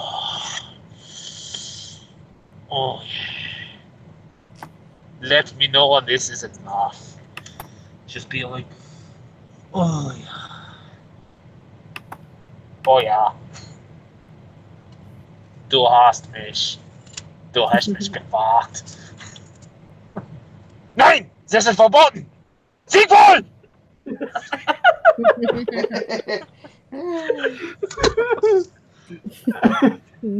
Oh, geez. People are probably going to end up looking at that damn video being like, what the fuck did I just watch? And I'm going to be like, yeah. Oh gosh. Yeah. Thought you were trying to shave there or something. It is called edge play. Should try it sometime. Very kinky. Darkest Return asked, can still be an ANCAP on philosophy, but a minarchist in practice to ultimately dissolve the government to nothing? There's actually, not meaning to kill the mood. Oh no, you're fine, Dark. There's actually, Mr. Deverton follows something like that, vocap, which is basically gradualism. So, okay, since I seem to be the one that loves the gradualist concept. So essentially you have, so there's basically 4 main schools, and this is coming from a talk that I had with Esso. There's 4 main schools of anarchism in terms of how to bring it into reality. You have secessionism, which is basically just walking away from the state and living on your own. Basically, it's something the state doesn't like, but if you just live your life your own way, excuse me, you usually end up being branded as criminal, but there's ways to get around it. It depends on where you live or how you decide to live. But yeah, basically secessionism is just walking away. And they're all the way up to entire areas walking away. But typically, it's just an individual saying, "Fuck it, I'm just going to do my own thing." Then you have agorism. This is essentially where you innovate the state out of existence by, and this includes things like using alternative economies, producing alternative things like media sources, like FNet, for instance. It's still in a very, very early stage, but essentially it's something a lot of us ANCAPs are extremely excited about. FNet basically decentralizes the internet by turning through a meshnet system that basically turns anything that's wireless, so to speak, anything that can process and is wireless into a mobile internet device. So essentially your cell phone is part of the internet, any Wi-Fi device becomes part of the internet, any computer that has access to Wi-Fi, any Bluetooth, it doesn't have to be just Wi-Fi, it can be Bluetooth, whatever. So this same system essentially makes every person's computer as part of the internet. And thus it takes it away from the centralized DNS servers and all that other shit. So to be honest, I barely know anything on that. But then you have, so that's like one side, the group that just basically wants nothing to do with the political side.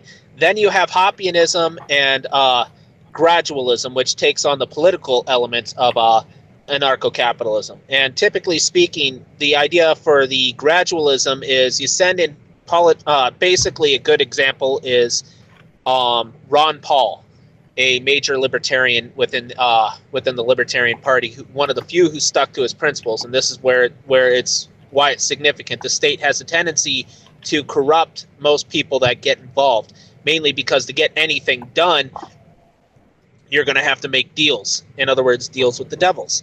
Everybody wants to do something. In the case of Ron Paul, he stuck to his principles and he never voted for any law. Basically, the only time he voted for something was deregulation.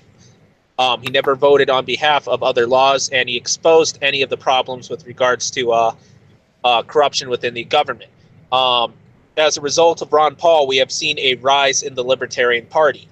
And hopefully we're going to end up seeing more Ron Pauls, so to speak, come out. So that's basically the element of gradualism, is basically people going into the political office, and rather than voting in laws, what they end up doing is voting out laws.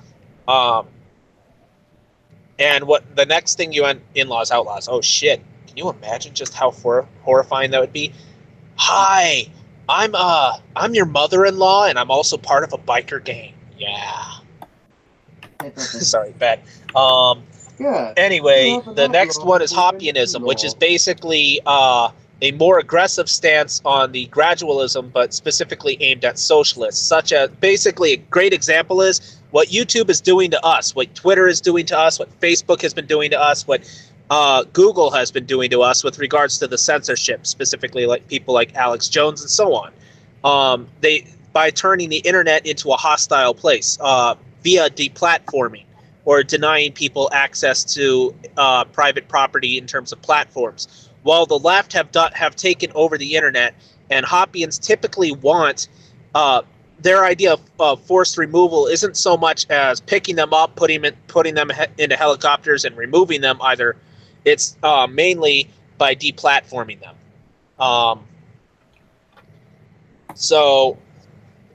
And to be honest, I don't know much about Hoppians either, so I still need to research on that. This is basically hearsay. I might be wrong. This is by somebody else. This is basically coming from somebody else I trust.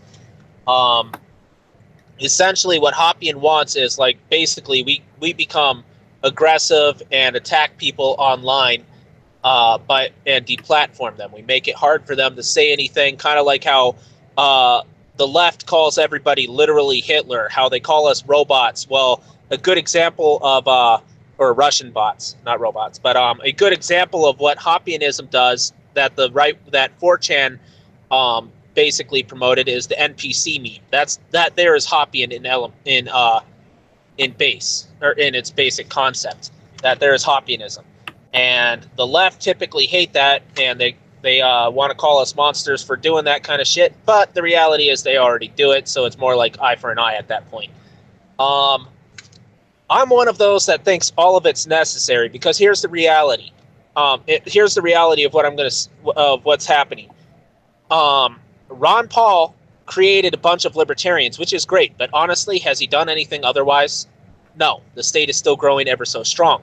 Now, the problem is that gradualism does not work if it does not have the government being debased underneath. Now, secessionism debases the government via people, and then you have agorism, which debases the government via utility and economy. This be it denial of taxation capability because of underground trade networks via the gray market, even into the black market. And I'd like to remind people that there is another type of market called the red market. Unfortunately, black market and red market are often mixed up together. Red market is human trafficking, underground illegal, or like basically carving somebody up for their organs. It's where you find all the bad stuff that, anytime somebody would get hurt, it leaves a victim. That there is the red market. When it leaves a victim, it's a red market. When it doesn't have an actual victim, it's a black market. Black markets are merely nothing more than what the government doesn't want you to do. It's basically regulated and thus illegal via regulation. Yeah, and to add to that's that, what agorists do. Yeah, and Yep. there's also the gray market, Which is in between. Yep. Yeah. While you're not doing anything illegal in the gray market, you're still undermining the state somehow by trading around them in a way that's legal. Yep. And another thing, anyway, so basically, it with the secessionists and agorists, the thing is you're basically criminals regardless of what you do. The state will come after you. A great example in this case is the crypto anarchist Cody Wilson, and the state had basically decided to frame him for child molestation by having somebody pretend they're underage, or getting somebody who's underage onto an adult dating site. So she lied about her age, just getting on the site, and they used it as a way to basically nab them by targeting minors. Did it work? So I don't know. I haven't kept up with that. But Cody Wilson is the guy who basically turned your Second Amendment right into a First Amendment right by literally taking Amendments 1 and 2 and making them one and the same, i.e. 3D printed guns and so on. The state has been after him since then because he's essentially armed the citizens via their First Amendment. So now the Second Amendment cannot be taken away without first attacking the First Amendment. So your freedom of speech is, of course, going to be their number one target. So that's the reason why we have things like FNET. Anyway, so the agorist and secessionist side, the non-political side, via the undermining side, I should say, the state will label them criminals. The state adapts to for every adaptation that this black market, or that the agorists and secessionists do, they'll be labeled as criminals. They'll be hunted down, and so on. Every time they try to innovate the state out of existence, the state will innovate itself into more power. So it doesn't necessarily matter what you're going to do. You're going to end up being attacked by the state in the end. In this case, the way I see things, they're all needed. The agorists and the Hoppians, the Hoppians will basically prevent us by basically deplatforming the left. The Hoppians will prevent us from going further left. The gradualists will essentially make it so we continue going further right. So every time we take a step to the right, the Hoppians prevent us from going further to the left via deplatforming the left by basically doing what the left is doing to us. Agorists will basically deplatform the state by removing options, by removing and decentralizing elements that the state uses to control us, i.e. innovating the state out of existence. Secessionists, they're basically people that do just that as well. They just leave the authority of the state, so the state's ability to control people gets the number of people that the state is able to control and hunt down and so on becomes smaller and smaller. These people on the secessionists and agorists are further reinforced and basically it forms a circle, a loop, if you will. The agorists and secessionists help reduce the capability of the state, which makes it easier for the right-wingers. As a result of the debasing of the state, it means that the state has a smaller appeal and not only smaller pool of resources, and not only that, the libertarians can basically capitalize on that and bring us further right, and not plus these people that are engaging in secessionism and agorism would probably want somebody that helps remove the state from within. So it's a destruction from within and externally. So all it does is it reduces. So each side, every group essentially tears apart at the state in one way or another. So basically, the way without it, otherwise the state, without the libertarians, or i.e. the gradualists and the Hoppians, the state will go after the agorists, and will adapt to go after the agorists and the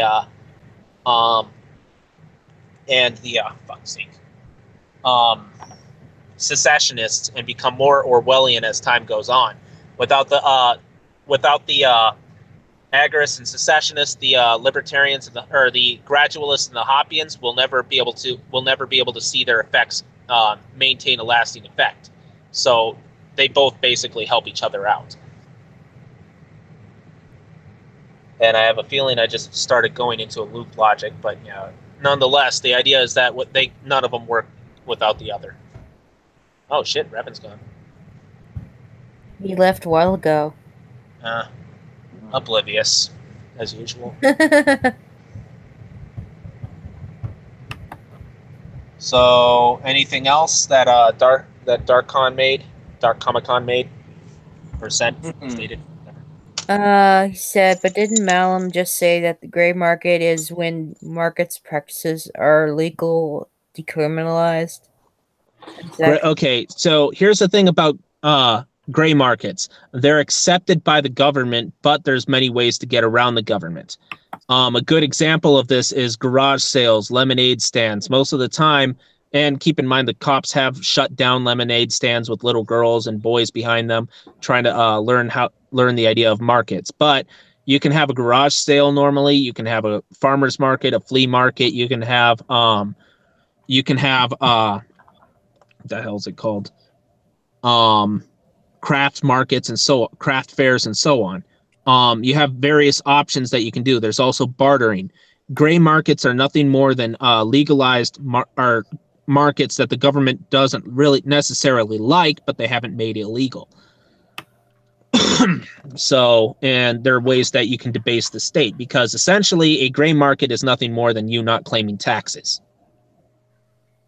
Black markets, however, are basically things that are regulated that you trade in anyway, such as drugs, firearms, anything that is supposed to be heavily regulated, medicine. So let's say, for instance, you know how to make Ativan. You have a family member that you can't afford to get the drugs for a family member to basically be able to take it. But Ativan is basically meth that's highly diluted.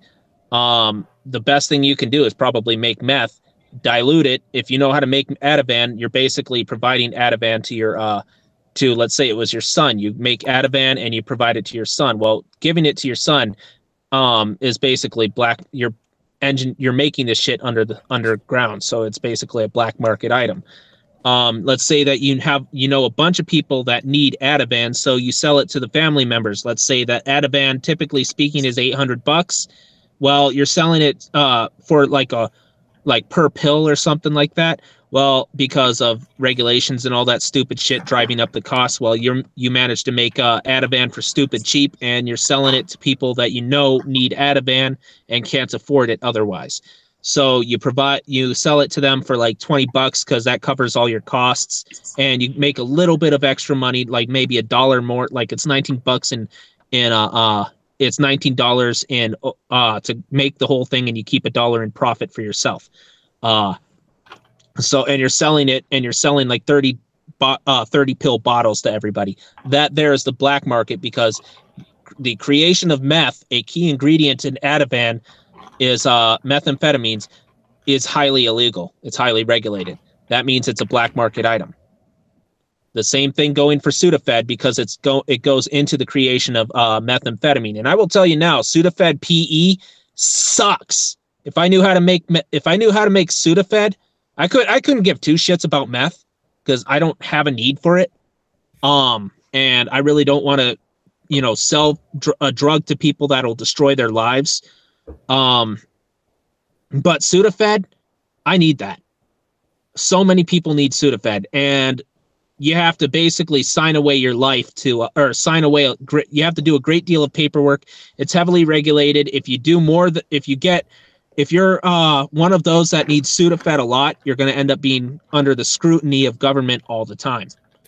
So you have a choice. If you don't want people keeping an eye on you or coming or knocking on your door and basically walking into your house, and if you decide to say, hey, no, you're not coming into my house, they'll get a warrant on you and they'll just break down the doors if you say no, and they'll arrest you and so on. I mean, seriously, if you don't want people walking into your house, and we went to war over this. The founding of this nation was because of the Quarters Act, I believe it was called, during the shortly before the Revolutionary War. So, yeah, we're already violating all that shit with warrants and so on. And then you, of course, have probable cause, which is so loose that a cop can just say anything. Oh, I thought I heard something in there. I'm coming in. So yeah, you can't make DDT. DDT. That's actually a favorite of mine.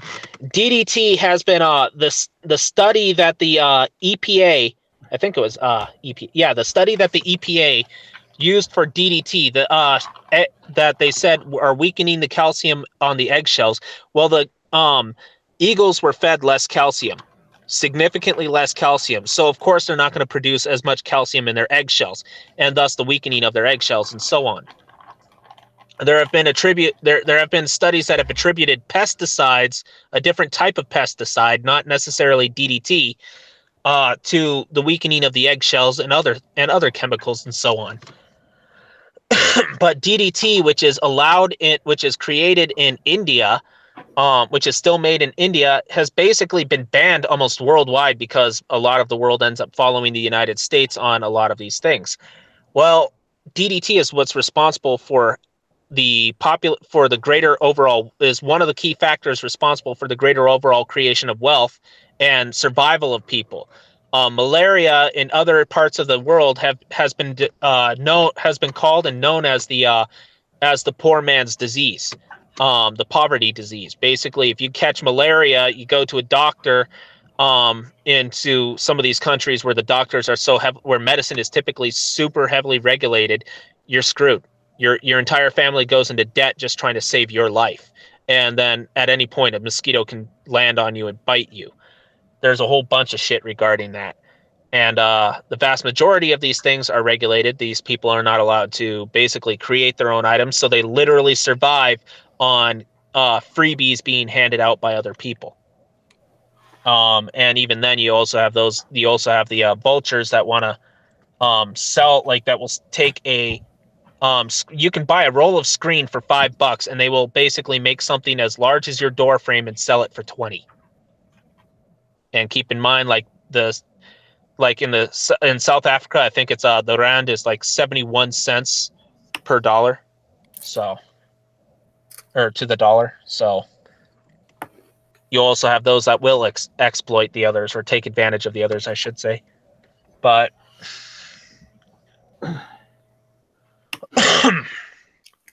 but there's also the cost of everything that I keep forgetting to mention in. So yeah, cost of travel might have something to do with that. I really don't know too much on that. I'd have to study the economics behind that, the finances. But I forgot how I even got there. Oh yeah, DDT. So the EPA is based on a fallacious argument, by a fallacious study, essentially. There have been numerous studies which has proven that DDT is safe, but because the EPA wants to hold on to its standing that it is a legitimate government position, what's happening? Well, people around the world are dying because of malaria because the EPA wants to maintain its foundation as a legitimate agency. It's all about power. It's not about doing the right thing.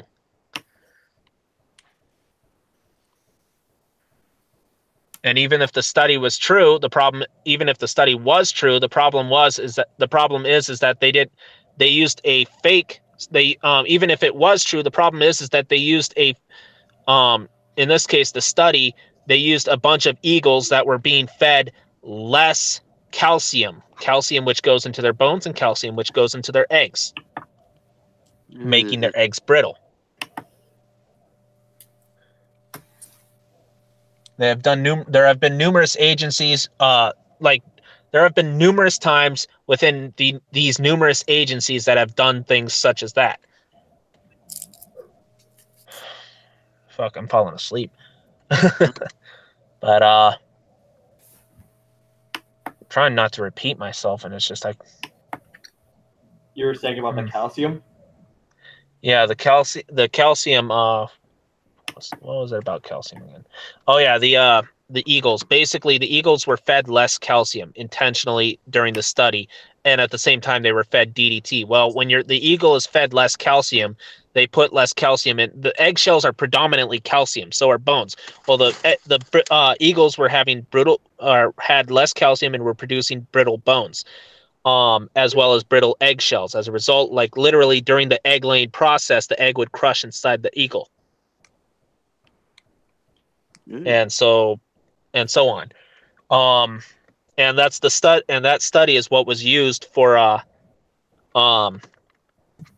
and that very same study was used for as the reason to ban DDT, so that the EPA could receive could legitimize their agency. In other words, a fallacious study or a fallacious argument on a study that wasn't even 100% done, that wasn't even 100% completed, because it was yeah. Fuck, I lost my train of thought again. I think we got the picture now. Yeah. Oh, no, the one thing I keep forgetting to mention, they've done alternative studies outside, and one guy has even consumed like a cup of DDT, mixed it into his water, chugged it down, nothing wrong. And it's been done numerous times. So it's been proven that DDT is not harmful to people, which they also claim. So okay, I'm done. I think Too bad we can't wake you up with a wall. Sigval. I think now would be a good time to end the stream, since I guess everyone's starting to run out of things to say now. Yeah, I'm running out of energy, more like. Running out of energy too. Well, yeah. No matter how coffee's gonna change that. Well, I guess we'll do thank yous and say goodbyes. So Ladies thank you. first. Ladies first. Oh, you first. No, remember, she's supposed to close the argument. Oh, okay. Okay, then you first, Malum. Fuck that. I'm second to last, always. Okay, Crow. Well, let's see. In this case, I guess we've... Well, our conservatarians about to head out, so. Cool. All right. All right. Well, thank you for coming by. Thank you to all who appeared in the chat. Yeah, Night Darkon. Thank you, Zachary, Crow, Koi Monster, Darth Revan, Malum. He was playing with his knife. It was a good stream overall. And I'm wondering if one of the two new people would like to voice call with me before I go to bed. Probably. Yeah. Okay. So, what are you doing, Malum? Okay. Time to say good night, everybody. Good night. Good night. Malum, say good night. Say boy! Good night. Good night, everyone. Good night. Good night!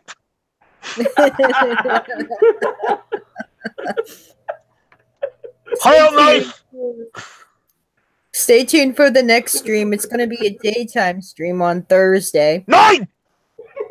And hopefully Fintronaut will come back. Yay! Yeah. Yeah. All right. Good night, everyone.